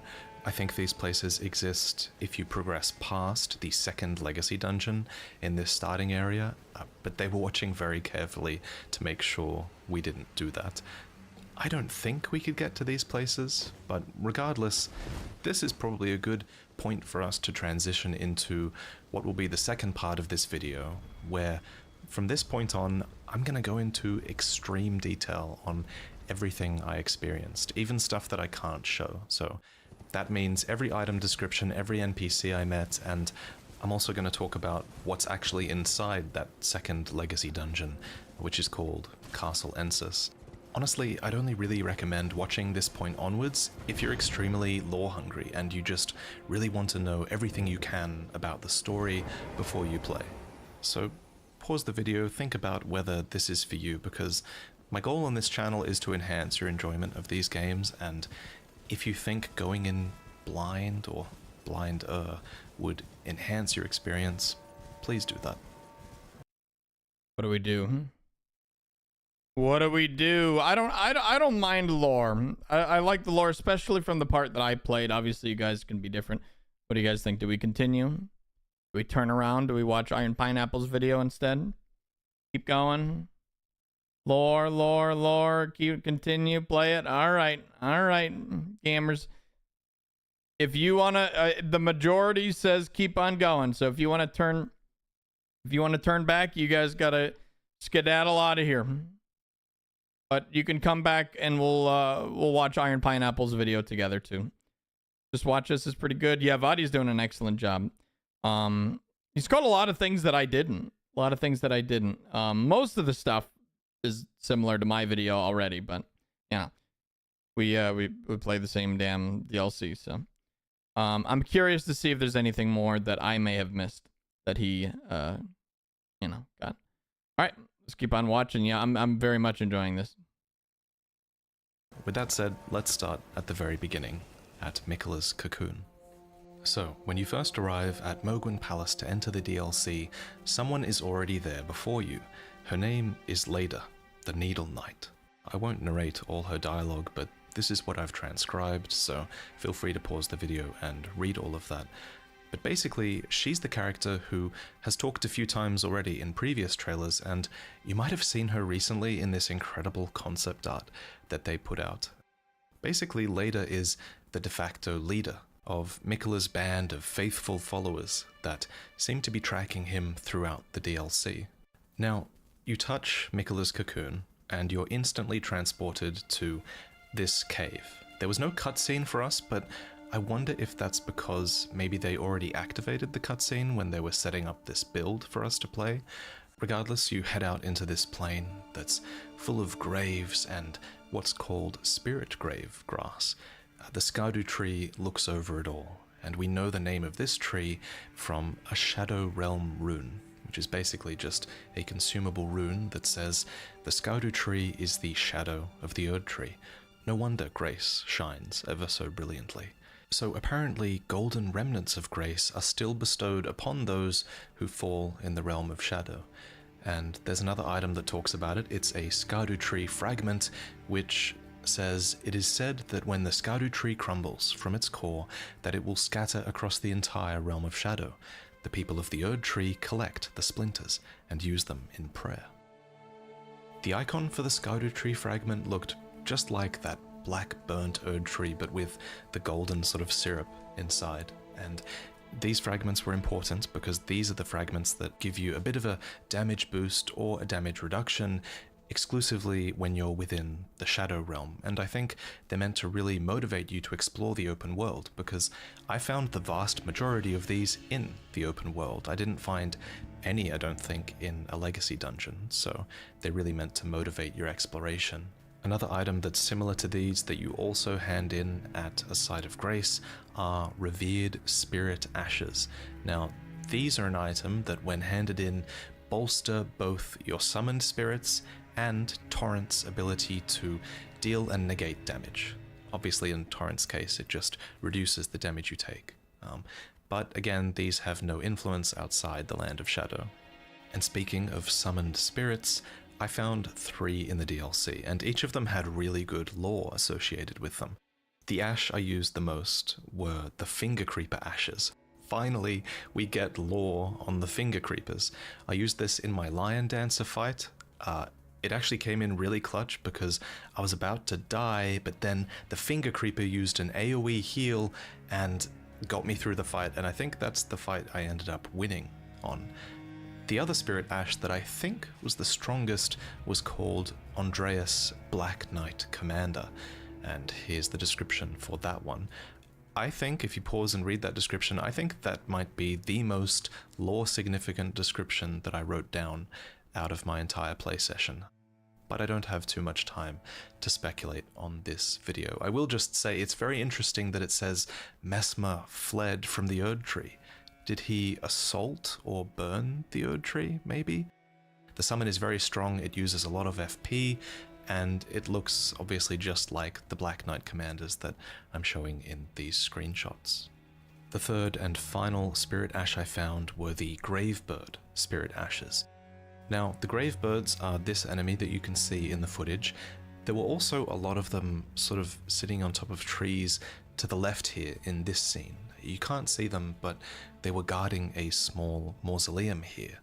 And inside this mausoleum, there was a fairly difficult NPC boss that uses the crossbow. He's basically this NPC that we saw in a previous trailer, except in phantom form. He didn't drop the crossbow when I defeated him, but he did drop his greatsword and his armor, which describe. I'm sorry, Vadi. Fairly difficult. My ass, dude. He was like one-shotting me. Come on. Vadi's a god gamer, dude. Shit. Like, I literally died to him for like 10 minutes. And I was like, dude, I was about to give up. I was about to just keep on going. And Vadi's like, yeah, you know, he was relatively difficult. Fuck you, Vadi. Someone said I stole Vadi's stuff. No, I'm not. We're reacting to his content, dude. I actually even asked him if I could do this. He said it was fine. So relax. Keep it in your fucking pants. I'm not stealing his content. We're just watching it together. I'm going to comment on it after. I'm obviously going to link it after, but we're going to continue on here. Without your rude comments. Thank you. All right, let's continue. Describes him as a knight of the solitary jail. Next, the biggest revelation in the DLC, bar none, is that the worms, I can confirm, are friendly. Until they're not. If you hit them, well, you'll see. Anyway, when you first enter the DLC, you know, which direction you set off in is such a defining moment, but I think most people will eventually find their way to these crosses of Mikola that have been left behind, partly because it's very close to the fire giant, which I think also draws your attention, but also these crosses just stand out from such a distance, and I think that is their purpose. They don't actually do anything except give you some lore. When you touch the cross, it says carved words coalesce, and the words, at most of them, said something like, I abandon here the first of the flesh of my body. Clearly these are left behind by Mikola, and clearly his whole entourage are following these crosses as well, so you often find NPCs here. This NPC at the back there is named Freya. Basically, she used to be one of Radahn's followers, but now she follows Mikola instead, and she recommends that you talk to who she calls her dour little friend. And if you talk to him, he does give you a map of the cross's whereabouts, which is basically like a little hand-drawn map that tells you about 3 nearby crosses that are, and I quote, Mikola's footprints. So that's Freya. But the man you talk to for the map, I think, is called Hornsent, but I'm not sure if that's his name or if Hornsent are just a race of beings instead. Later, we learn that the Lion Dancer is essentially sent from the heavens, and since it has horns, I speculate that the horned race that once occupied Ballarat Tower Settlement might be called the Hornsent. The word is actually referenced as well in some items I found in the Tower Settlement. These tender items in particular seem to make it clear that the Hornsent were once a part of this society's upper echelons. But then his people were betrayed by Marika and set aflame. This explains why this Hornsent man is so upset with us, since we're a tarnished who has had Marika's grace of gold restored to them. And maybe I should have mentioned this earlier, but I guess his face is actually made up of horns. I thought they were worms at first.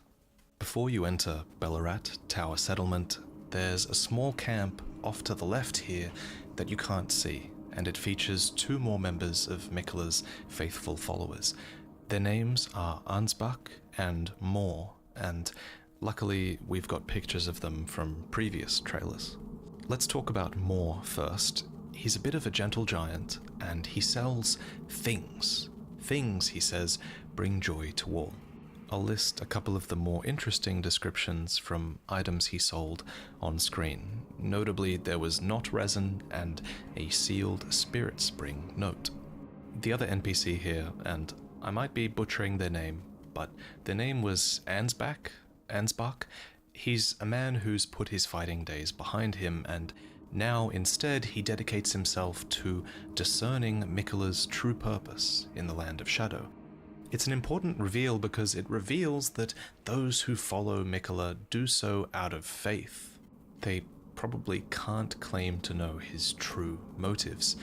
It seems you can progress Ansbach's questline by discovering more of Mikola's crosses, and apparently there are 6 total in this area. Curiously, Ansbach was once in service to Lord Moog. I wonder if he abandoned Moog at some point when he realized what was being done to Mikola. And this brings up another important question, which is that I wonder, is Mikola affected by what Moog has done to his body in the Lands Between? And we might have a bit of an answer taking shape here, because there's what looks like a sort of plant growing in the Land of Shadow called the Empyrean Blood Burgeon. It looks a lot like the sacramental buds that grow in the Lands Between, and like the sacramental buds, it has a description. Holy shit, this video is 34 minutes long. I was just wondering how long. I was like, damn, dude, he's making my video look like baby tier. I clocked out at 17 minutes. But like I have another video I want to make. I feel like he just put all of it in one. Like I'm going to make another video fucking today about all the items I found. And I don't think a lot of people have went over these, so this will be new shit. I'll get that out for you guys soon, but for now, let's continue. Description that seems to relate to Mikola's blood, and it reads, Empyrean Blood Burgeon, said to burgeon forth from where the golden blood of Mikola, the wounded Empyrean, pooled. So another of Mikola's titles is the Wounded Empyrean, and I wonder if these wounds came at the hands of Moog. Anyway, after entering Ballarat, I looted a black firefly inside.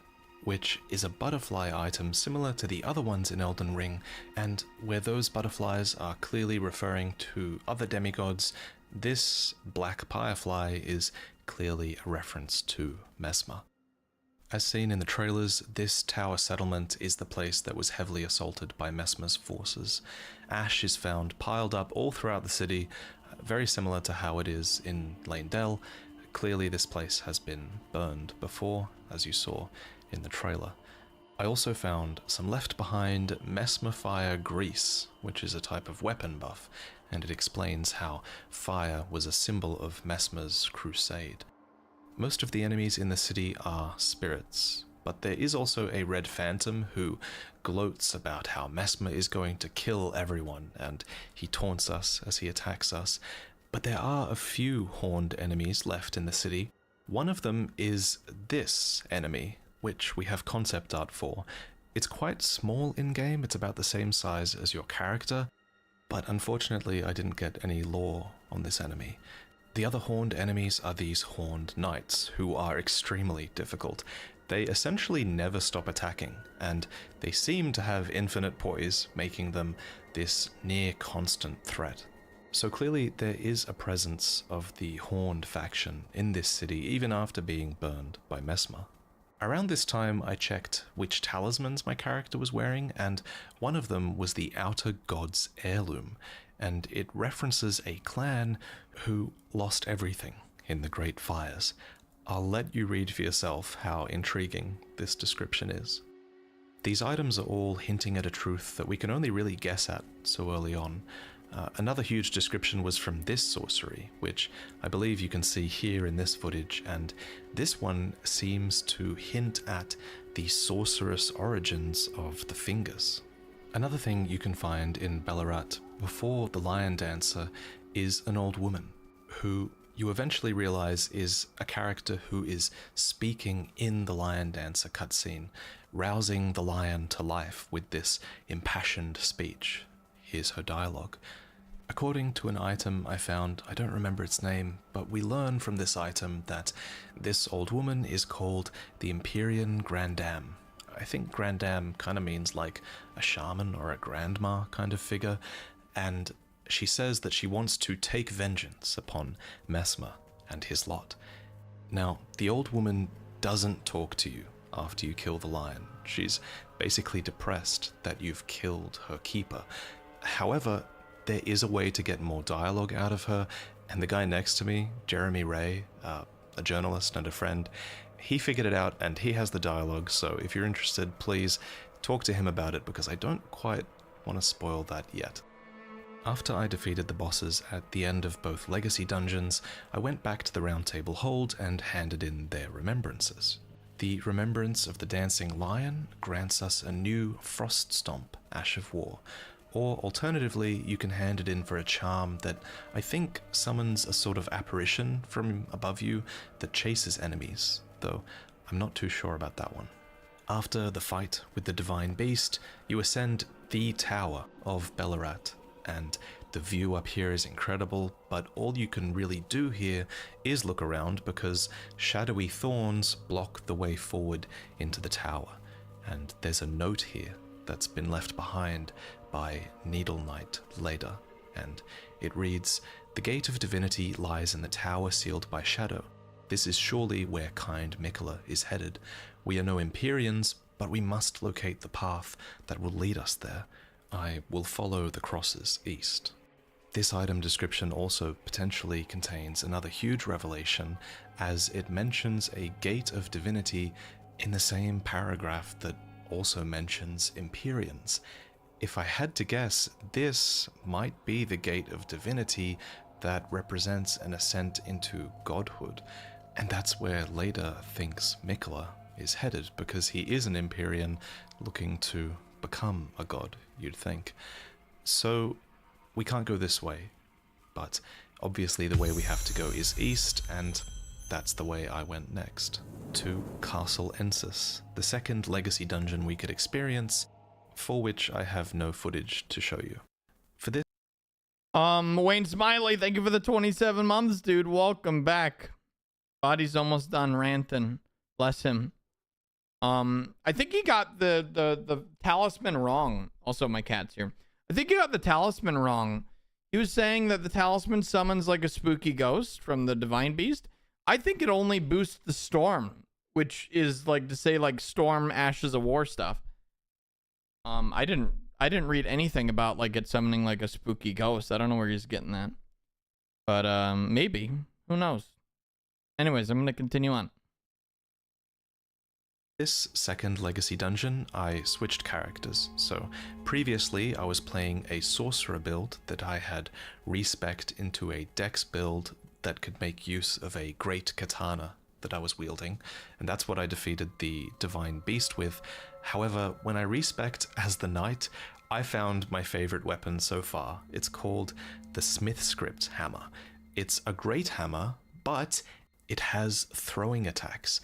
If you do a charged R2 or a jumping R2 or a running R2, you'll spin and just yeet the entire hammer at enemies in the distance, dealing a ton of damage if you actually hit with it. It's incredible. It feels... This was like literally, you guys know Mario 64? Or like, you know, hammer throwing at all in like the Olympics. It was like that. You'd spin in a full circle with like a big ass two-handed hammer. So long, Gay Bowser. Yeah, exactly. It was 1-1 to that. You do a triple spin and let that thing fly. And it was just so goofy. And I can't wait to kill someone with that in PvP. so good. I also love that they're giving special treatment to these older weapon categories and giving some of these weapons ranged attacks as well. Quality builds are going to be eating really good in this DLC, I think. This hammer carried me through all of Castle Ensis. Castle Ensis is essentially like a carrion stronghold. It's filled with moon knights and magical enemies. The entrance to it has a cross of Mikola, and at its base is another letter from Leda, proof that indeed she did come here next. How you get inside this castle is really cool. So the main gate is closed, so you have to pick a path across a waterfall to the side and infiltrate this watery secret pathway to get inside. Once you're there, there are all these teleporting nobles casting glintstone pebble at you from the rooftops as you progress through the city. It was a fantastic experience pushing through this place. It was a lot of fun. The boss of this legacy dungeon is named, and you're gonna think I'm trolling, but her name is Rellana. Not Renala, Rellana. She's the younger sister of Renala, and she renounced her heritage to chase after Messmer. She wields these twinned swords. She's a lot like Pontiff Sullivan from Dark Souls 3. One of her swords is imbued with black fire, and the other one is imbued with magic. I managed to beat her on my second try. The great hammer I was using was OP again, and when I handed in her remembrances, you could choose from either her twinned swords, or you could get her twin moon sorcery. I love the line of this description that says, "Here and here alone were moon and fire, ever together." It's a neat reference to the Sword of Night and Flame, which has links to the Carrions as well. So in the end, she stayed in the Land of Shadow, becoming the Sword of Messmer. All her items are fascinating, and I can't wait to learn more about her lore. In this area, I also found Rellana's Cameo, which is a new talisman that increases the damage done by stance weapons. Any weapon that requires you to enter a stance will have... He did go over this. You know what this means, chat? You know what this means, chat? Moonveil buff. Official Moonveil buff. I wanted to announce this. Because Moonveil needed more buffs. Hysterical. Have its damage increased. This would be great with the Milady, obviously, and there's probably a cool build you could do with the Milady where you make use of its amazing guard counter. And speaking of guard counters, another thing that will make guard counters amazing in Elden Ring is a new crystal tier for your wondrous physic flask. This new crystal tier, if I understand it right, unlocks a perfect block mechanic in Elden Ring, whereby you probably take no stamina damage if you time your block perfectly with an enemy's attacks. You guys probably know that I'm a huge fan of Sekiro's parry system, and I always thought it was a huge missed opportunity that Elden Ring didn't incorporate this system in some way, but now it seems they are bringing it over with this crystal tier, at least. There were 2 other NPCs I met in the DLC. One was named Tholier, and he was a really demure man who had an obsession with poison. He sold the deadly poison perfume bottle as well as some other weapons besides. The other NPC I met was named Egon, and you could hear him screaming in pain from a great distance. But even then he was swearing revenge upon some dragon that had wronged him. So I put Egon out of his misery, of course, and as I did, he fought back with some Dragon Communion spells. This clued me in that he might be a Dragon Communion warrior, and a lot of the items he dropped when I killed him confirmed that. I had to do it for the lore. You guys understand. But the truly fascinating thing is that there's an invader that attacks you just up the path from Egon, and they invade you, but they don't look like a regular human invader. So it looks like we're getting a new humanoid dragon form. Every From Software game's gotta have one, it seems. As far as the lore goes, there's probably only 2 more extremely important things to discuss. I didn't fight this enemy, but I heard from someone else in the room that there was a boss called Godwin's Loyal Knight. This boss gave you its axes upon defeat, which apparently were really cool. They apparently let you teleport around while you're attacking with them. But apparently, these axes were called Death Knight's twin axes, which seems to be a pretty big hint that Godwin has knights that serve him after his death, which could imply that the Prince of Death is a force in this world even now, which is a pretty big revelation. Another thing I heard about is an item called Marika's Blessing. This is an item similar to the Divine Blessing from Dark Souls, which restores all of your HP and FP. Apparently it's an item that has a description that says something like, Marika gave this to Miquella to take on his journey. She only made one of them. And this is another big revelation, because Miquella's journey to the Land of Shadow is not something that I thought would be sanctioned by Marika. It also makes me think about this item description from the base game where Miquella says he has learned to compel affection. I wonder if he could have learned that from his mother? But I'm getting deep into speculation territory now, and I'm also getting these 2 item descriptions secondhand, so take what I've just said with a grain of salt. But that's pretty much it from me. I'm gonna leave you with a list of all the rest of the item descriptions that I transcribed while I was at the event. And if you're in the camp that doesn't care about spoilers, then I hope you get a lot out of these. Of course, if you're a creator who wants to use some of these item descriptions or footage from my video to make some speculation content, of course, go for it. Of course, thank you for watching as well, and this will probably be my last DLC video until the game comes out, so I'm looking forward to that, and I'll see you in the next one. Thanks, Vadi. If you guys don't know Vadi, go follow him right now. I know a lot of you guys are like, who's this guy? And I'm like, what?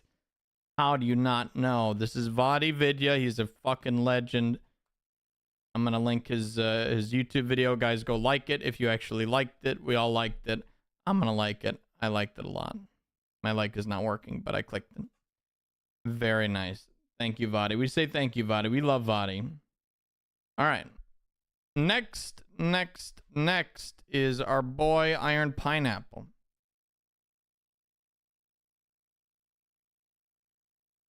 Fellas. All right, he's got a 22-minute video, not quite as long. Fellas. Let's see what Mr. Pineapple says. I didn't really learn anything from that Vadi video. Nothing that I didn't already knew. Nothing that I didn't already know. I'll play this video and then I'll answer some more questions, chat. Um,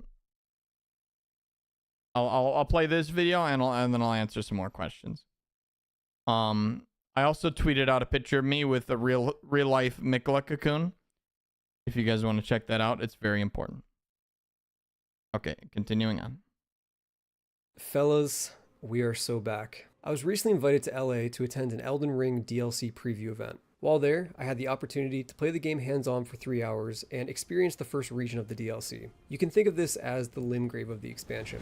Despite the time limit, I think I was able to see almost everything. If you just want the short version of my thoughts, what I've seen so far is great, and I'm optimistic for the rest of the DLC. From Software has a proven track record for their DLCs being the best part of their Soulsborne games, and Shadow of the Erdtree is no exception, with the added bonus of it seemingly being by far their biggest DLC ever. The bosses, enemies, dungeons, level design, weapons, spells, art direction, etc. It's all top-notch stuff, and more or less exactly what you'd expect from FromSoft. That being said, the best way to describe this DLC would be more Elden Ring. I know that might seem redundant to point out, but I think it's worth mentioning because we've all been waiting over 2 years, and the hype surrounding the release of this DLC is unprecedented. With that type of hype, I think it's easy for expectations to balloon into something beyond the scope of the game. So yeah, it's more Elden Ring. If you love the base game, you'll love this. If you have issues with the base game, those are most likely still here.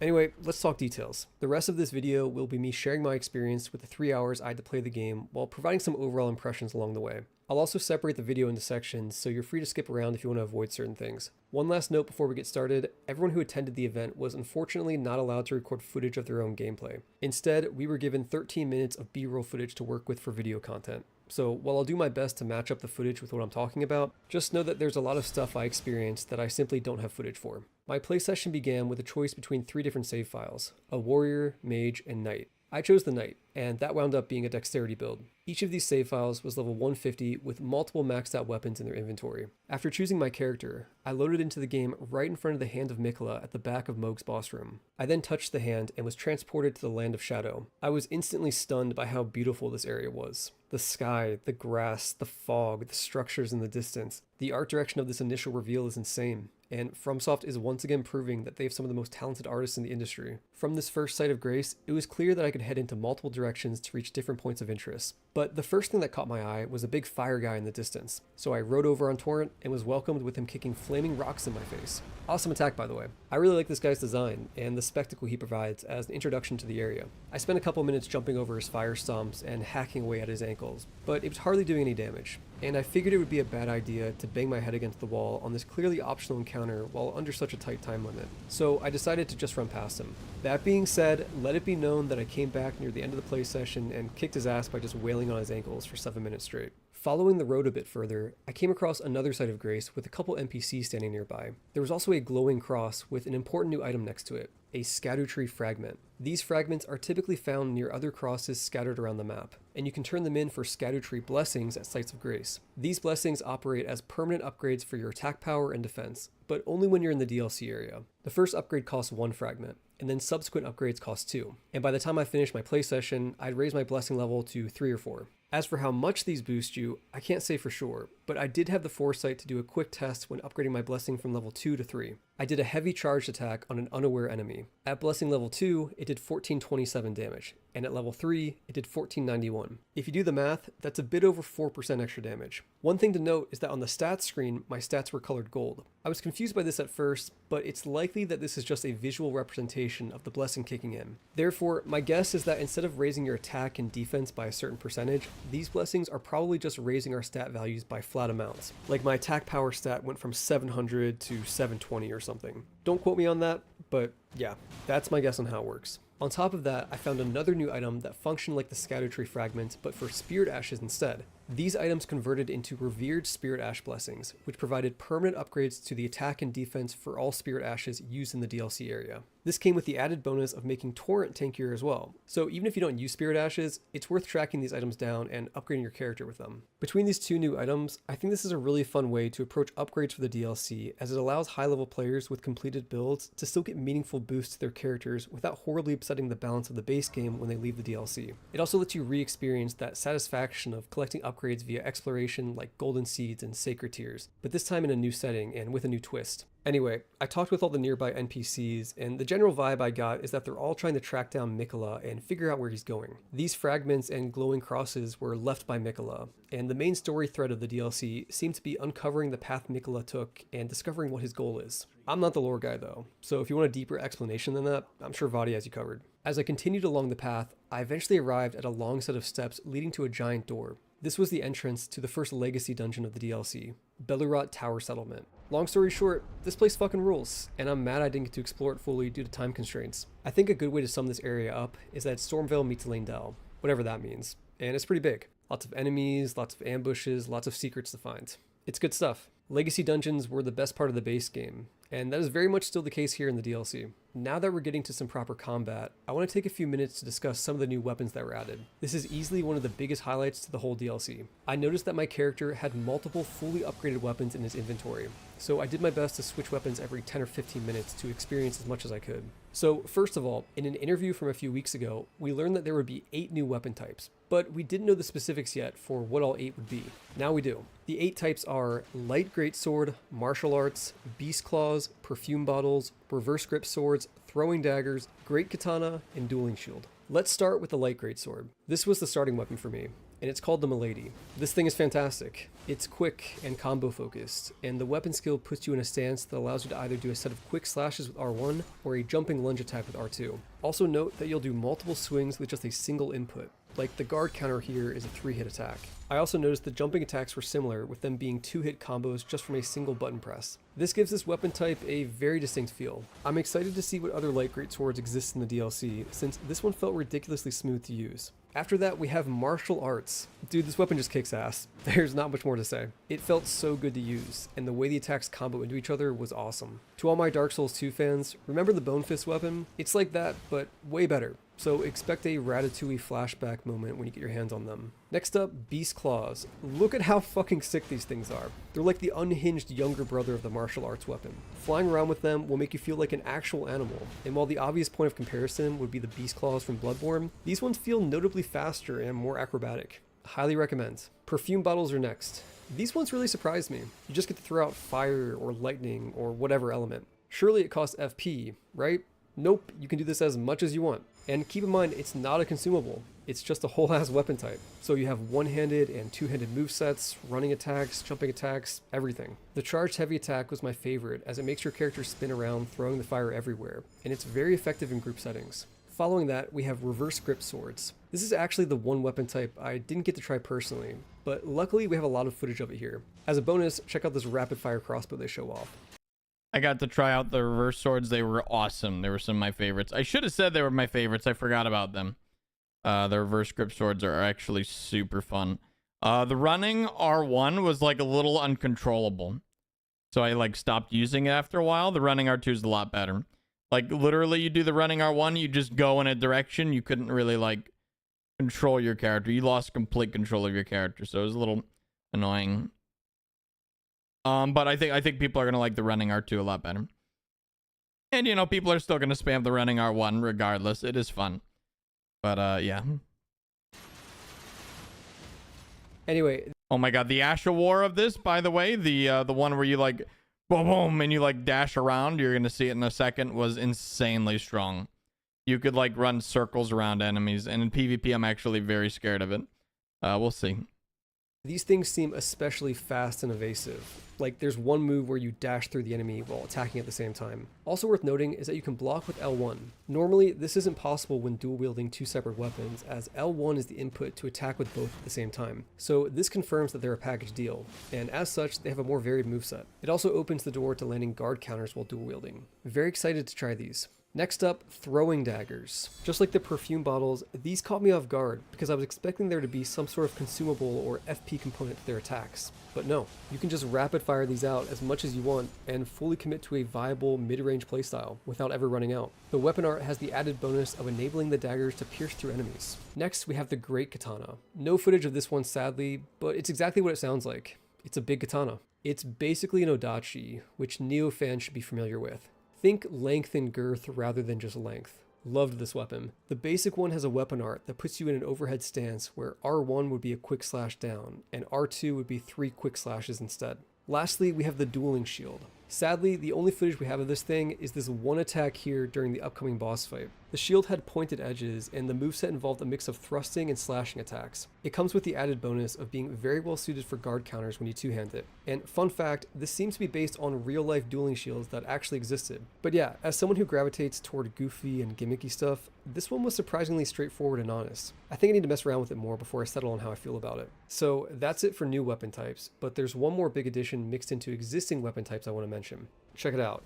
Throwing weapons. These are new weapons that allow you to throw your weapon whenever you press R2 or strong attack, but they still double as melee weapons for light attacks. And guess what? 0 FP cost. You can throw them as much as you want. In my play session, I found a throwing axe, a throwing spear, and a throwing great hammer. The great hammer made me laugh out loud because the charge R2 attack involves spinning the hammer in a circle before launching it across the room for 2,000 damage. Think Mario 64 throwing Bowser, and you'll get the idea. That's the same reference. Is embracing all these ranged options and allowing more playstyles that seamlessly mix ranged and melee. Alright, that does it for weapons. Let's get back to the dungeon. Like I said, it's a great and beautiful area, and I just wish I had more time to explore it fully. At the end of the dungeon, I finally arrived at the boss, the Dancing Lion.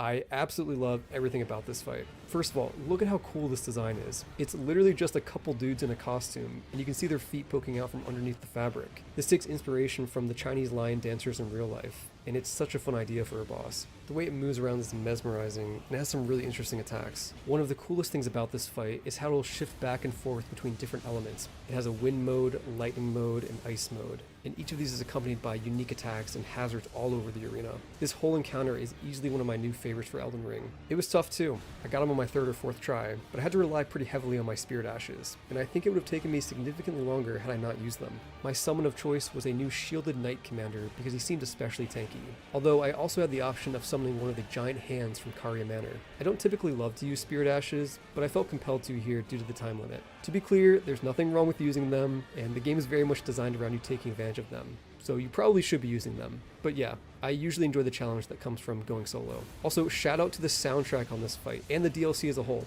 Just fantastic stuff. After the fight, I continued higher up toward the main tower, but was stopped by some shadow branches that blocked my way. It was a dead end for now, but I found a letter on the ground that pointed me east saying Mikola was spotted in that direction. So I left Bellerot behind and went back to the overworld. I rode north until I found an interesting pile of bones in some shallow water. As is typical of cursed bones in fantasy settings, they came to life and formed into a skeletal dragon for me to fight. So finally we arrive at my main critique for the DLC as I see it so far. This fight was just a reskinned dragon from the base game, and while I could be mistaken, I'm pretty sure it had the same moveset as the dragons we've already fought before. If this was a one-off, sure, whatever. But I noticed a few other enemies from the base game being reused in other areas as I continued to play, and it gave me pause. Now look, in terms of the base game, I'm actually very understanding when it comes to the reuse of bosses and enemies. When you're making a game the size of Elden Ring and want to include 165 boss fights, it's unreasonable to expect them all to be unique. Think about how many animations with FromSoft tier polish go into even a single boss. It's insane, and I think they do a great job of making it work. That being said, I'm a little disappointed with that sort of base game reuse in the DLC. It's not egregious by any means, and was mostly just a few enemies here and there, but yeah, it's the type of thing that, at the very least, made me raise my eyebrows. Surprise and discovery are some of the best parts of a first playthrough of any FromSoft game, and stuff like this slightly diminishes that. I wouldn't be bothered by the reuse of DLC enemies and bosses in other DLC areas, but I am a little bothered by the reuse of base game bosses and enemies in the DLC. Like, I don't know man, I was just kind of deflated when I found a cave later on with a magma worm inside after I'd already encountered 5 in the base game. And FromSoft, I love you, but do we really need more ulcerated tree spirits in the DLC? To be clear though, the vast majority of enemies and bosses are still new, and the variety of enemies in the DLC seems to still be on par with the rest of the game. As such, this is definitely a nitpick rather than a serious hang-up. And while it didn't rise beyond the level of slight disappointment, I still feel a responsibility to mention things that flag for me rather than just be a source of hype for the DLC. My opinions could change on this, especially when I see the full context of the rest of the DLC, but yeah, this is how I'm feeling right now. Let's move on. After the dragon side boss, I explored a bit more of the overworld and collected some items before deciding to head further east. I rode across a bridge guarded by a few soldiers with a giant ballista at the end. And I'm sorry FromSoft, I gotta nitpick here again. When I come across overworld hazards like this, I want them to fuck me up. I want them to be a real threat. For this, I kind of just rode straight across the bridge without getting hit by the ballista whatsoever. Anyway, after crossing the bridge, I was met with a war camp filled with soldiers and tents. It looked pretty similar to what you're seeing on screen now, but I believe this footage is of a different camp because the layout is a bit different and there wasn't a giant fire guy patrolling around. It was a neat little area, and it served as an introduction to yet another legacy dungeon, Castle Ensis. Calling it a legacy dungeon might be a bit too generous though, so let's call it half a legacy dungeon because it has the level structure of one and is very much main content, but it's just not that big. This area was fun to navigate, and once again, it's just a great level. And I even had a few opportunities for stealth with patrolling guards. I'll spare you the details, but fuck man, it's just such a joy to experience FromSoft areas for the first time. At the end of the area, the boss was waiting. It was moon themed, and their name wasn't Renala, instead it was Relana. Fucking classic. I actually laughed out loud when I saw the name at the bottom of the screen. This boss isn't quite as much of a spectacle as the Dancing Lion, but it's still cool as hell. Relana is humanoid with dual swords and a little bigger than the player. Lots of flashy attacks and combos. My favorite is one during phase 2 where they summon the moon, kind of like the full moon spell from the base game, but this time it's 2 moons, and instead of being launched as a projectile, they both slam into the ground and create a shockwave. It's awesome. This boss took me a couple tries with my Spirit Ashes, though I think it would have taken me significantly longer if I ran it solo. Beating Relana opened a door in the arena that led directly into the next major zone, but I wasn't allowed to go out there as part of the preview session. It's possible I missed an alternate progression path, similar to how it's handled with Stormville Castle, but I think this boss is mandatory to enter the next region, so definitely a little less open than the intro to the base game by comparison. With my remaining time, I spent most of the rest of the play session running around to do as much side content as I could.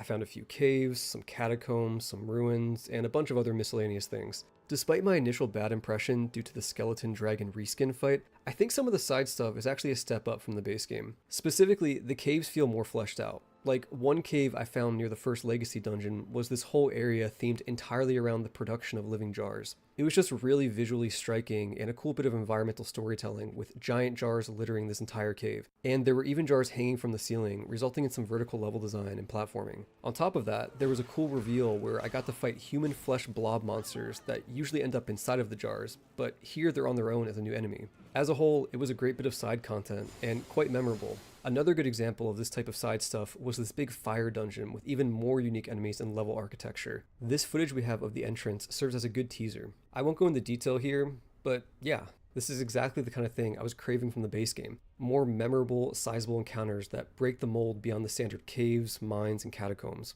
I don't expect every bit of side content to be on this level, but if they keep mixing these in for the whole DLC, we're in for a good time. After doing everything I could find, I spent my remaining few minutes trying out the 2 other characters I could have selected at the beginning to get a feel for their weapons and spells. I've already covered most of this in the weapons section from earlier, but I do want to give special attention to the new sorceries and incantations. Some of these seem especially fun to use. A few of my favorites were the Gravity Bomb Explosion sorcery, an incantation that mimicked the beams of lights from the big flower enemies in the base game, and one where your head turns into a rune bear, kind of like Yo, Jerk, thank you for the 103 months. Welcome back. Let's continue on. the dragon incantations. Spellcasters are about to have a lot of fun. Before we wrap up, I want to share a few more discoveries that I found that I haven't mentioned yet. First, both of the main bosses drop boss remembrances. For the Dancing Lion, I don't remember the first option you could trade it in for, but I went with the second option, which gave me a new Ash of War. It's essentially a super Hoarfrost stomp, so the ice stomp move from the base game, but this time it's bigger and you can hold L2 to charge it up. Big fan. For Relana, I had the choice between dual swords and a new spell. I didn't get the chance to try out either for myself, but the spell seemed awesome because it's the same move from the boss fight itself, where 2 moons slam down and create a shockwave. Definitely seems like a fun one. Next, I did in fact find a crafting recipe for a giant fire pot, which I think is the same one shown off in one of the DLC gameplay trailers, but I sadly didn't get to try it for myself. So yeah, just confirming that as a consumable item you can find pretty early on. I also found a talisman that would raise my attack power if I used a weapon with a stance weapon skill and held down the stance button for at least 2 seconds. The Uchi Katana would be a good example of a viable weapon for this. And I don't know, I just thought this was a fun idea for a talisman. While running around, I found these blue worm guys. I absolutely love them, but be warned, if you attack them, they will go fucking crazy. I'll let you discover what exactly they do when you play for yourself though. I also went to the southeast edge of the map and found a ruined church guarded by some knights. Next to this, there was a little alcove where I found the item America's Blessing. It seemed to function just like Divine Blessing from the Souls games, as it was a consumable that would fully heal you, but its item description caught my attention. I believe it said it was given to Mikola by Marika to aid him on his journey. It also said that Marika only made one of these. I think that's pretty interesting, as it implies Marika directly helped Mikola, and it raises some questions for how Mikola lost it and what that means for his journey. And yeah, that's about it. After the 3 hours were up, the lights came on in the preview room and we were told to stop playing. Before I move on to share a few more thoughts and answer some questions, I want to provide some feedback to Bandai's marketing strategy here, specifically the 3-hour time limit that we were all given. So I think the goal here was to actually not give people enough time, and in so doing, give them the impression that the DLC is just that big. In fact, I'm pretty sure a bunch of people who attended the event didn't even beat both of the main bosses, let alone all the side bosses. For those people, yes, I think they absolutely got that impression of the DLC being huge. However, the 3-hour time limit is awkward, because for people like me, it was actually just enough time to do everything, provided I was playing efficiently, not dying, and just kind of gunning it through the content. It felt like I was shoveling food in my mouth at a fancy restaurant without getting to taste or savor it properly. I was rushing it in a way that I wouldn't have under normal circumstances, and this has the knock-on effect of making the DLC seem smaller than it actually is. So yeah, in hindsight, I'm not sure if that specific time limit was the right call. Next, I'm going to answer a few questions I anticipate people having as we approach the release date for the DLC. What level should you enter the DLC? So for the preview event, we were all given characters that were level 150 and in new game. Now I think that was fine, but I wouldn't go higher than that. I think somewhere between 120 and 150 is probably ideal, assuming you're not new game plus. Personally, I'd lean toward 120. How big is the DLC? Okay, this is an important question and one that I would love to answer accurately. We're talking about a $40 expansion here, so it's more than reasonable for people to want some assurance that's worth it. Ultimately, I can't answer this for sure, but if I had to guess, I'd say that what I experienced with this preview event was 20% or less of the DLC. 15% might be a better guess though. I could easily be off, but that's the vibe I'm getting. Part of this guess is based off an interview Miyazaki gave, where he said the DLC would contain over 10 new boss fights. Now, right away, that's obviously too low of a number if we count all the side bosses. I already fought 7 bosses in this first region alone. Therefore, I'm pretty sure that he's only talking about the actual main boss encounters. And since we only fought 2 here, the Dancing Lion and Merlana, we should have at least 9 more to fight. So yeah, that would line up with my 15 to 20% guess. And even though I did it in 3 hours, keep in mind that I played very efficiently. I only died a couple times to each of the main bosses, I didn't die whatsoever while traversing dungeons or exploring, I didn't die to any of the side bosses, and I didn't explore nearly as much as I would have liked. I'm confident I missed a fair bit in both legacy dungeons, and probably some side stuff too. So realistically, this first region will take most players a lot longer than the 3 hours I spent essentially speedrunning it. I'd say anywhere from 6 to 8 hours, assuming they're fully exploring and doing all the side stuff. And then if we extrapolate from that, I think this DLC will wind up being around half the size and length of the base game. This is all just a guess though, and I could easily be wrong. So if you're truly curious, I suggest just waiting until the DLC is out and seeing what people say.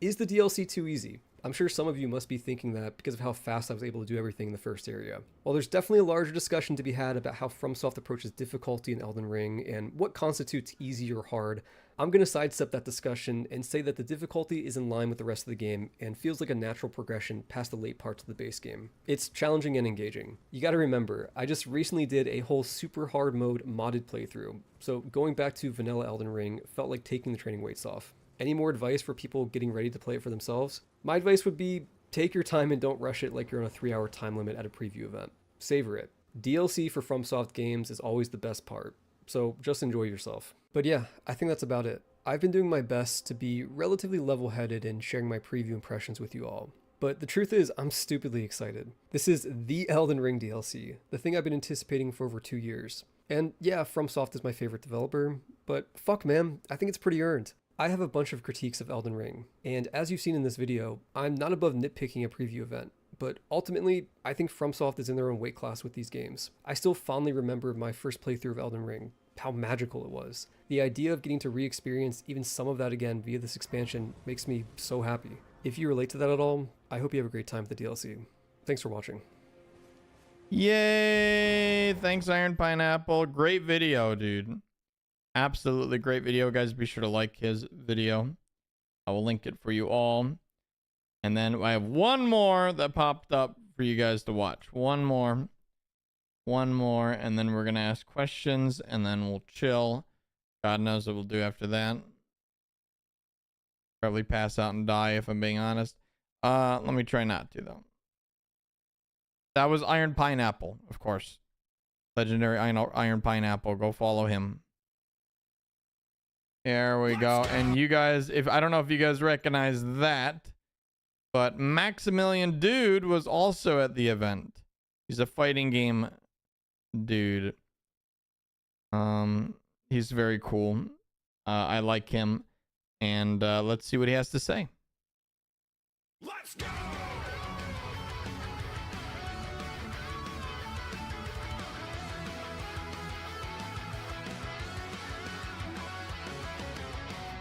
What's up, dudes? Max here, back with some impressions of another game. We got a couple going up today, and this one is pretty substantial as it's probably one of the biggest DLCs for a game ever. It is Elden Ring. Last week, we got the opportunity to go down to LA and not that far away from where I live and play some Elden Ring thanks to Bandai Namco. A big shout out to them for inviting me. And yeah, Elden Ring, obviously, Game of the Year back in 2022 and continues to be one of the GOATs. I said at that point it's going to go back 10 years before and win every Game of the Year and 10 years after and win every Game of the Year. And who knows, it might just happen after this because the DLC for this game seems pretty damn good. So let's talk a bit about it.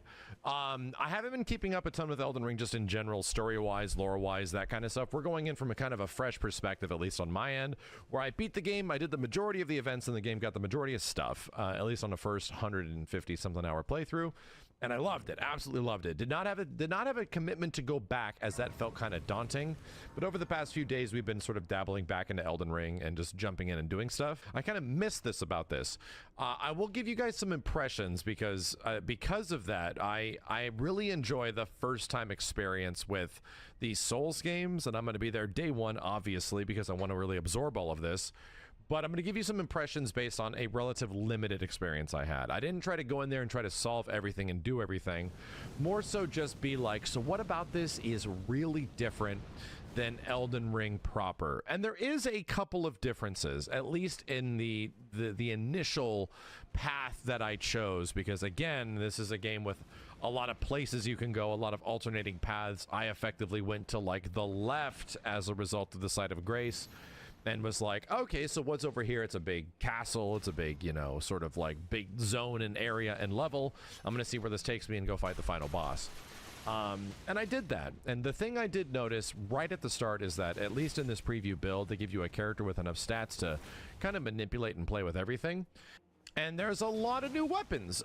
Most of these have been featured in the presentation stuff that we've seen within like gameplay trailers and stuff, like the dual blades, or, you know, each individual almost like tonfa blades that characters carry. There's a lot of stuff. I'm trying to remember off the top of my head what I kind of used. I think I ended up using some sort of relatively generic but new sort of cool big sword. But there's one thing I gotta say, and I don't remember this entirely from Elden Ring, the first one, or at least the initial vanilla version of the game, where a lot of the weapons that they gave us in here had the ability for you to throw them, or for them to be turned into projectiles in some way. There were throwing daggers, there was a spear that could also be tossed with the R2 button. There is like this magic mist sort of move that we've seen in the trailers and stuff like that. There was a lot of stuff in here that acted as not just a close range weapon, but also a projectile attack. And I thought that was kind of fascinating. I thought they're sort of like, yeah, clearly you can play Elden Ring a billion ways, and accessibility is one of the names of the game for the most part. But I thought it was kind of cool that there's even more sort of ways that they're trying to open that up in some way. So one thing I got to say is, like, did any of the experience that I had, even though we did get about a couple of hours, I did not go to every single area, every nook and cranny, and try to explore that therein, or even look for story stuff. I kind of did not want to be spoiled a ton on a large variety of areas, so I mostly stuck to one path and one boss. And as you're probably going to hear from the majority of people, again, this was the boss that we all eventually ran into as well. So long story short, I kind of approached this with the same general mindset where I did not want to use summons or like Ashes of War, or not Ashes of War. I think it's the actual, you know, physical calling of spirits and stuff like that to help you out.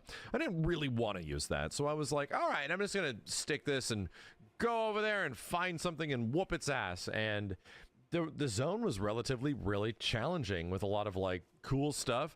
Reminded me a lot of, I think it's Leyendell Capital. When you first go there, it just seems like really vast, and there's a lot of labyrinths from above and below.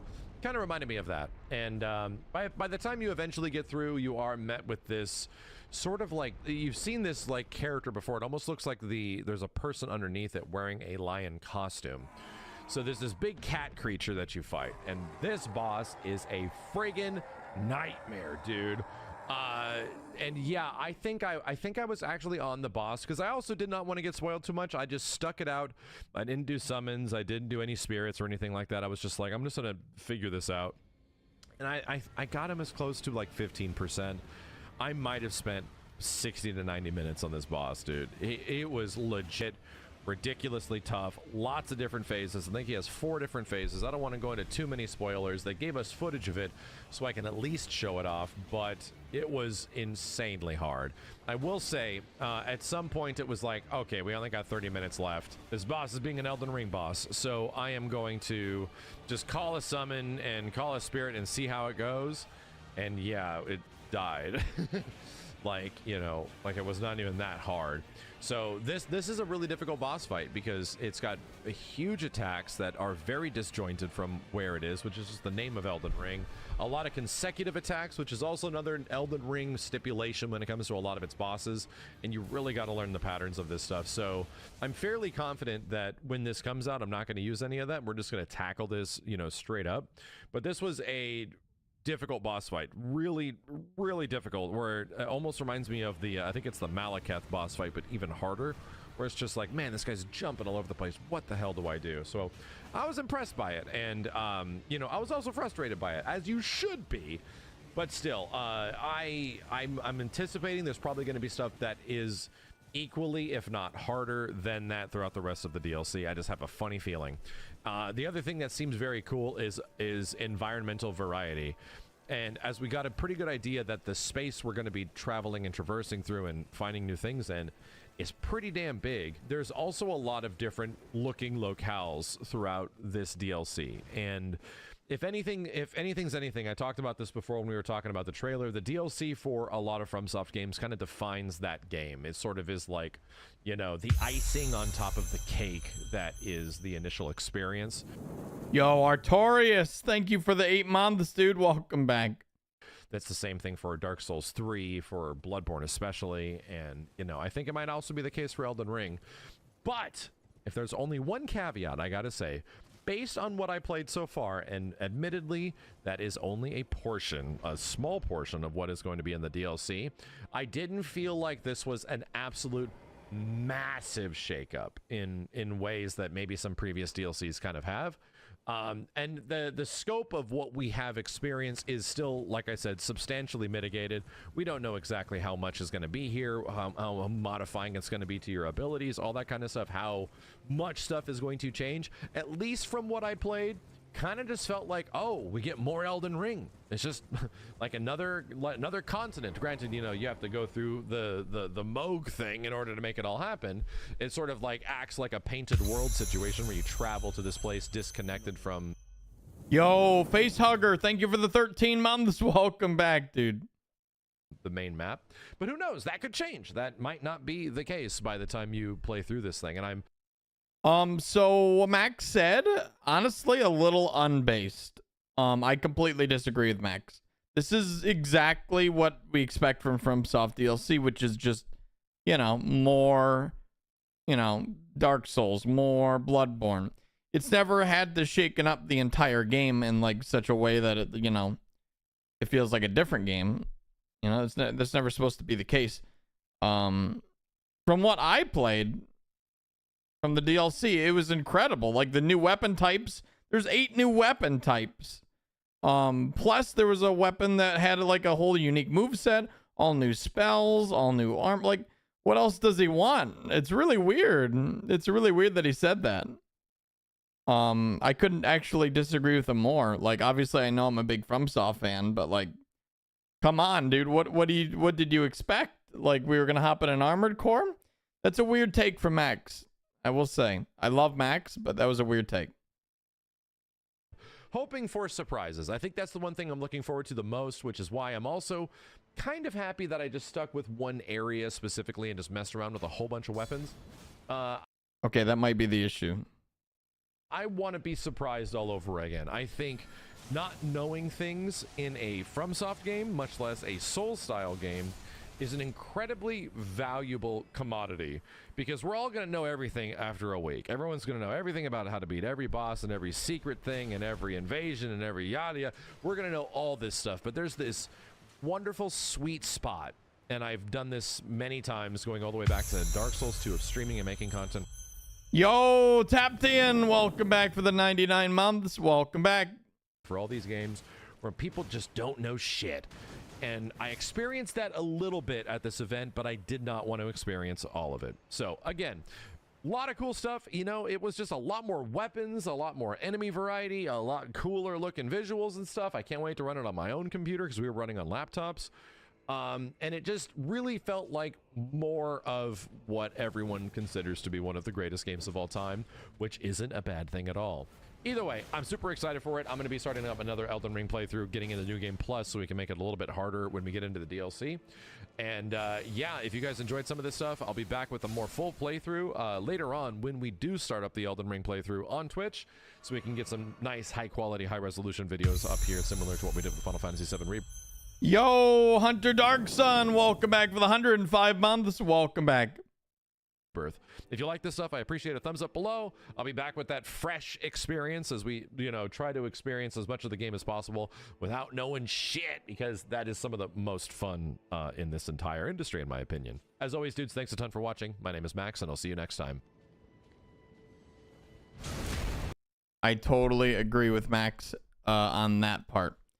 Guys, Max is awesome. Go check out his video here. Go give it a like. I did like it. His opinion is very fair, even if I disagree with it. Thumbs up. Nice video. Alrighty. That's it. That's all she wrote. Chat, do you guys have any more questions for me? Do you guys have any more questions? I'll throw on my my video and answer a couple more questions. Maybe throw a few more things out in the open here. Some new fun stuff that nobody knows about yet. You know, some exclusive stuff right here today. Maybe just do that just for fun. Just for fun. What weapon will you switch to first? Definitely the fist, if I can find him. How's the performance? Really good. Really good. And like you said, we were playing on like game and laptops, and it was really good. New Game Plus with 200 levels, good for both DLC and PvP. It's going to be bad for DLC if you like, you know, balance. I'm going to get my ass beat. But PvP is 200 is great, yes. I like 200 invasions. The dex weapons you used? That's the thing, is that all of these weapons could be infused. All of the new weapons were normal weapons, plus 25. So you could infuse them into lightning or skill, and they could be dex weapons. So you can go any build you want, really. Like most of these were the extremely versatile. There wasn't super high requirements at all. They might change, though. They like to do that last second. They'll be like, okay, adding, you know, 40 dex requirement to the fist weapons. You know, they might do that. So even the stats we had, take with a grain of salt. I didn't even bother writing them down because of that. Everything seemed very, very low stat requirement. You use the bottle weapons? Yes, I used the perfume bottles. They're really cool. Can you infuse the perfume bottles? Yes, I think you could, but I think they only probably have a few weapon arts. By default, they only had kick.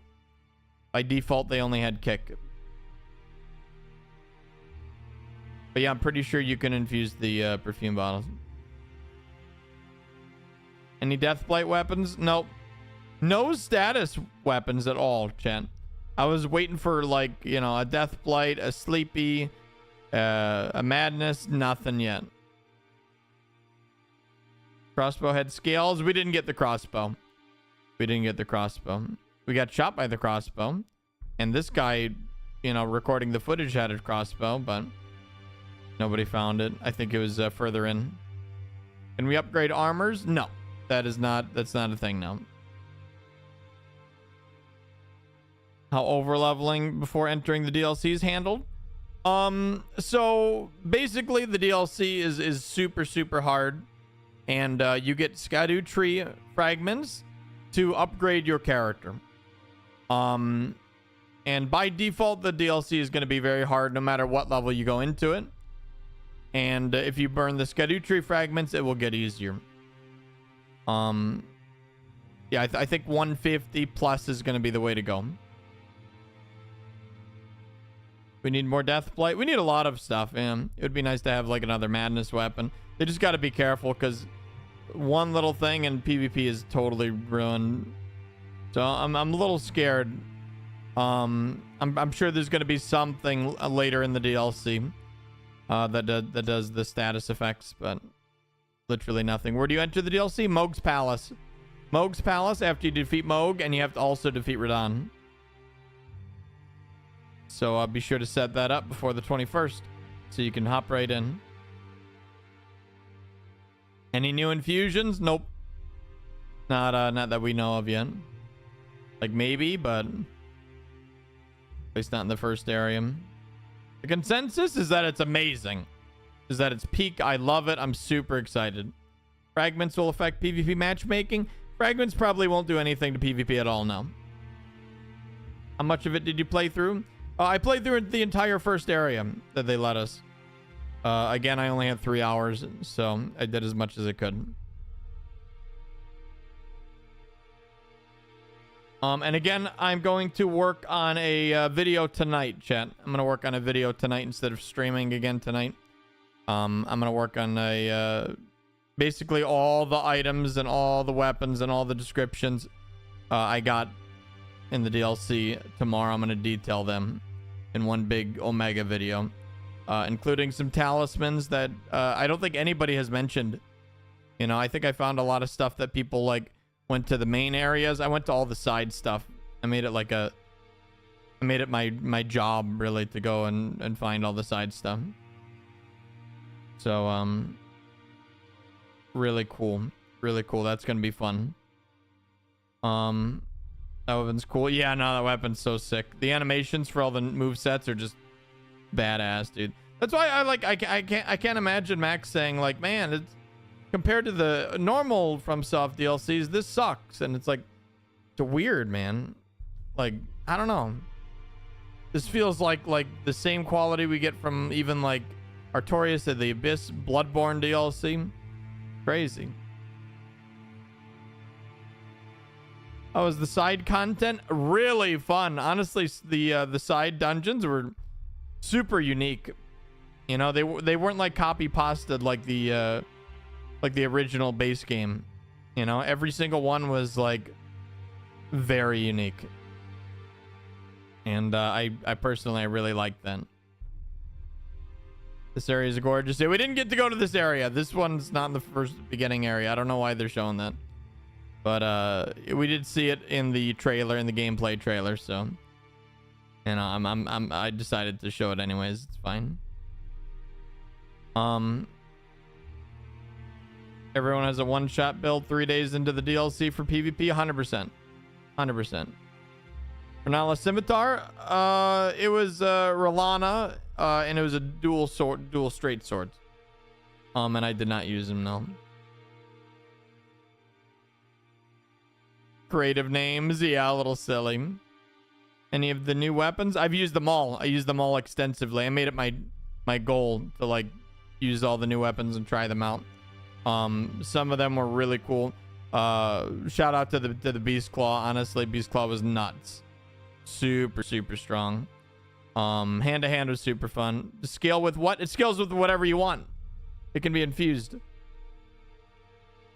Oh, kitty food time. Yeah, all the weapons can be infused, guys. They were all like, I think I don't know what they were base. Like, I didn't take the infusions off, but if my guess from their requirements was they were just basically quality weapons, like most of them. But that's why I'm like, I think they might change that in the final game, in like patch 1, because they did that before. Rivers of Blood was a faith weapon, and then they changed it into an arcane weapon. So they'll probably do stuff like that. So don't get too excited. We don't know anything yet, really. But from what I've experienced, you can infuse them, and then you can just, you know, chuck them in. Any more questions?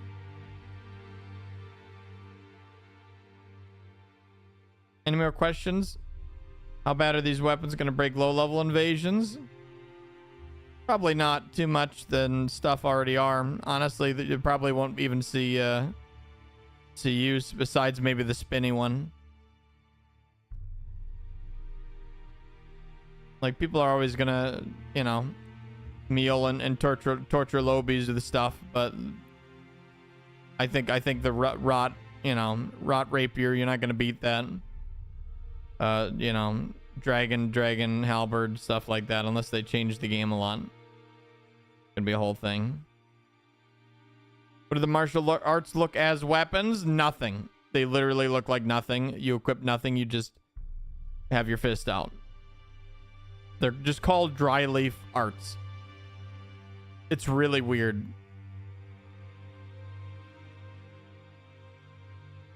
But it's cool. And you can infuse them. Do they have an icon? Yeah, they have a little icon. There's like a little like wrapping icon, but like there's nothing on your character. It's bizarre. It's really weird. Noticed a lot of the throwable weapons. How do they feel? Throwable weapons felt amazing. They were so fun. Any good armor sets? Yes, there was amazing armor sets. You got the knight from the trailers armor set. Hers is super cool. Is this you on screen now? No, this is B-roll. They didn't let us record our footage. This is straight from FromSoft. Any other quality of life improvements? Like I said in my video, there was a yellow exclamation mark for new items found and a recent items tab. So if you picked up shit, it would be in that tab, and there would be a yellow exclamation mark on it until you like hover over it. And in the settings, you could toggle both of these on and off. You could turn them on and off if you don't like them. Personally, there was no reason not to use them because they were just super nice quality of life. So very cool, very welcome additions. How did the map look? It looked like a normal map. It's just a little circle. Have you seen how many new armors? I mean, I've seen a lot of them. Yeah, I think went over 7 or 8. Did you see the in-game map? Yep, I went and picked it up. It's just like normal. You know, you see it on the map, and you go and you pick it up, and then map revealed, and you can see everything. How does the level work going into the DLC at level 50 or 150? Do you stay at the same power level? Hell no. So the power level, all it does is increase your AR and damage negation. That's it in the DLC only. So a 150 with +1 will be like 10% stronger, and a level 50 at +1 will be 10% stronger, but you'll still be a level 50. So you're still gonna die in one hit. You know what I mean? Like, you'll get 10% of your 150 stats, which is to say pretty much nothing. So the higher you go, the more effective the Skidoo Tree blessings are gonna be. Did anything remind you of Bloodborne? Yeah, the Beast Claws. The Beast Claws reminded me straight out of Bloodborne, dude. Aside from that, nothing. No, nothing too crazy.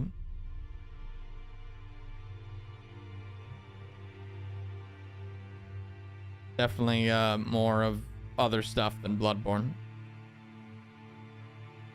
The gravity thing, gankers use that. Oh god, there's a lot of crazy shit. Oh, chat, something really cool is I'm gonna share this before I put it in my video tomorrow.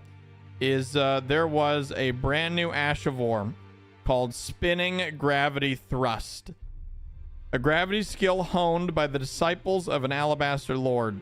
Uses gravitational power to hang in the air before rotating the body and charging forward. An additional input allows for a follow-up attack. So what this was, you know how Radon like spins at you? He's like "Rrrr," and he goes up and then he does like a big spin at you, the Psycho Crusher. You do 2 of those back and forth. It's nuts. It's super cool. Yeah, it's Radon's spin attack. And you could put it on any weapon. Well, you know, any weapon it can be attached to. I didn't read what it can be attached to. I probably should have. I think it was on a halberd by default. Very cool. Yeah, it's going to be nuts. It's going to be nuts. My gravity knight is eating good, man. he's got the gravity lance that we saw in the gameplay trailer. Haven't found yet. He's got that stuff. He's got the new gravity spell, the little black hole you guys saw earlier. And it's gonna be nuts, dude. Okay, I think I'll save the rest for my video that I'm gonna work on tonight. Don't wanna spoil it all, but I have some spicy stuff that, again, I don't think anybody wrote down and or cared about. So cool exclusive stuff coming tomorrow. I wanted to fit it all in my video, but I decided to keep it nice, short, and sweet. I'm sort of glad I did, because now I can do like a separate one with just information dump. Maybe 1 or 2 more questions, and then I think I'm gonna pass out. Is this a new trailer? No, this is the footage that FromSoft gave me to show off the DLC and talk about my time with the game. Again, I played it for 3 hours, and I can talk about my experience now. It's great. Oh, chat. Anything that'll be exploited by ganking Taunter Tongues? Nothing that the usual hasn't happened. Torrent allowed? No, you can use Torrent. Yeah. Dark Souls 2 Dragon Armor set? There is. Yeah, I don't know if it's a dragon form or armor set or what. Alright, Chan. This is my final message. Goodbye. That's me and Mikla at the event. Oh my god, you can see Larks in the background too. Okay, that's funny. Yep, that's me and Mikla, dude. So funny. I'm wearing my Demon Souls shirt. I had to rep the OG. Oh my god, someone bro, that shirt is so badass. I need it. Yeah, it is badass. It looks wet. Yeah, they put like a little blood splotch. It's sort of cool. It was really cool. There's a lot of other cool shit, like, you know, they had like a big, like, fucking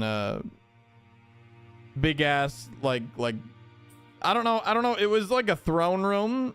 It was like where that lady sat in the trailer. They put like a bunch of candles and tables and dressed it all up. It was really neat. It was really cool. And of course, this is in a cemetery, and the mausoleum is extremely fitting. You literally got into the DLC. Yep. Straight in.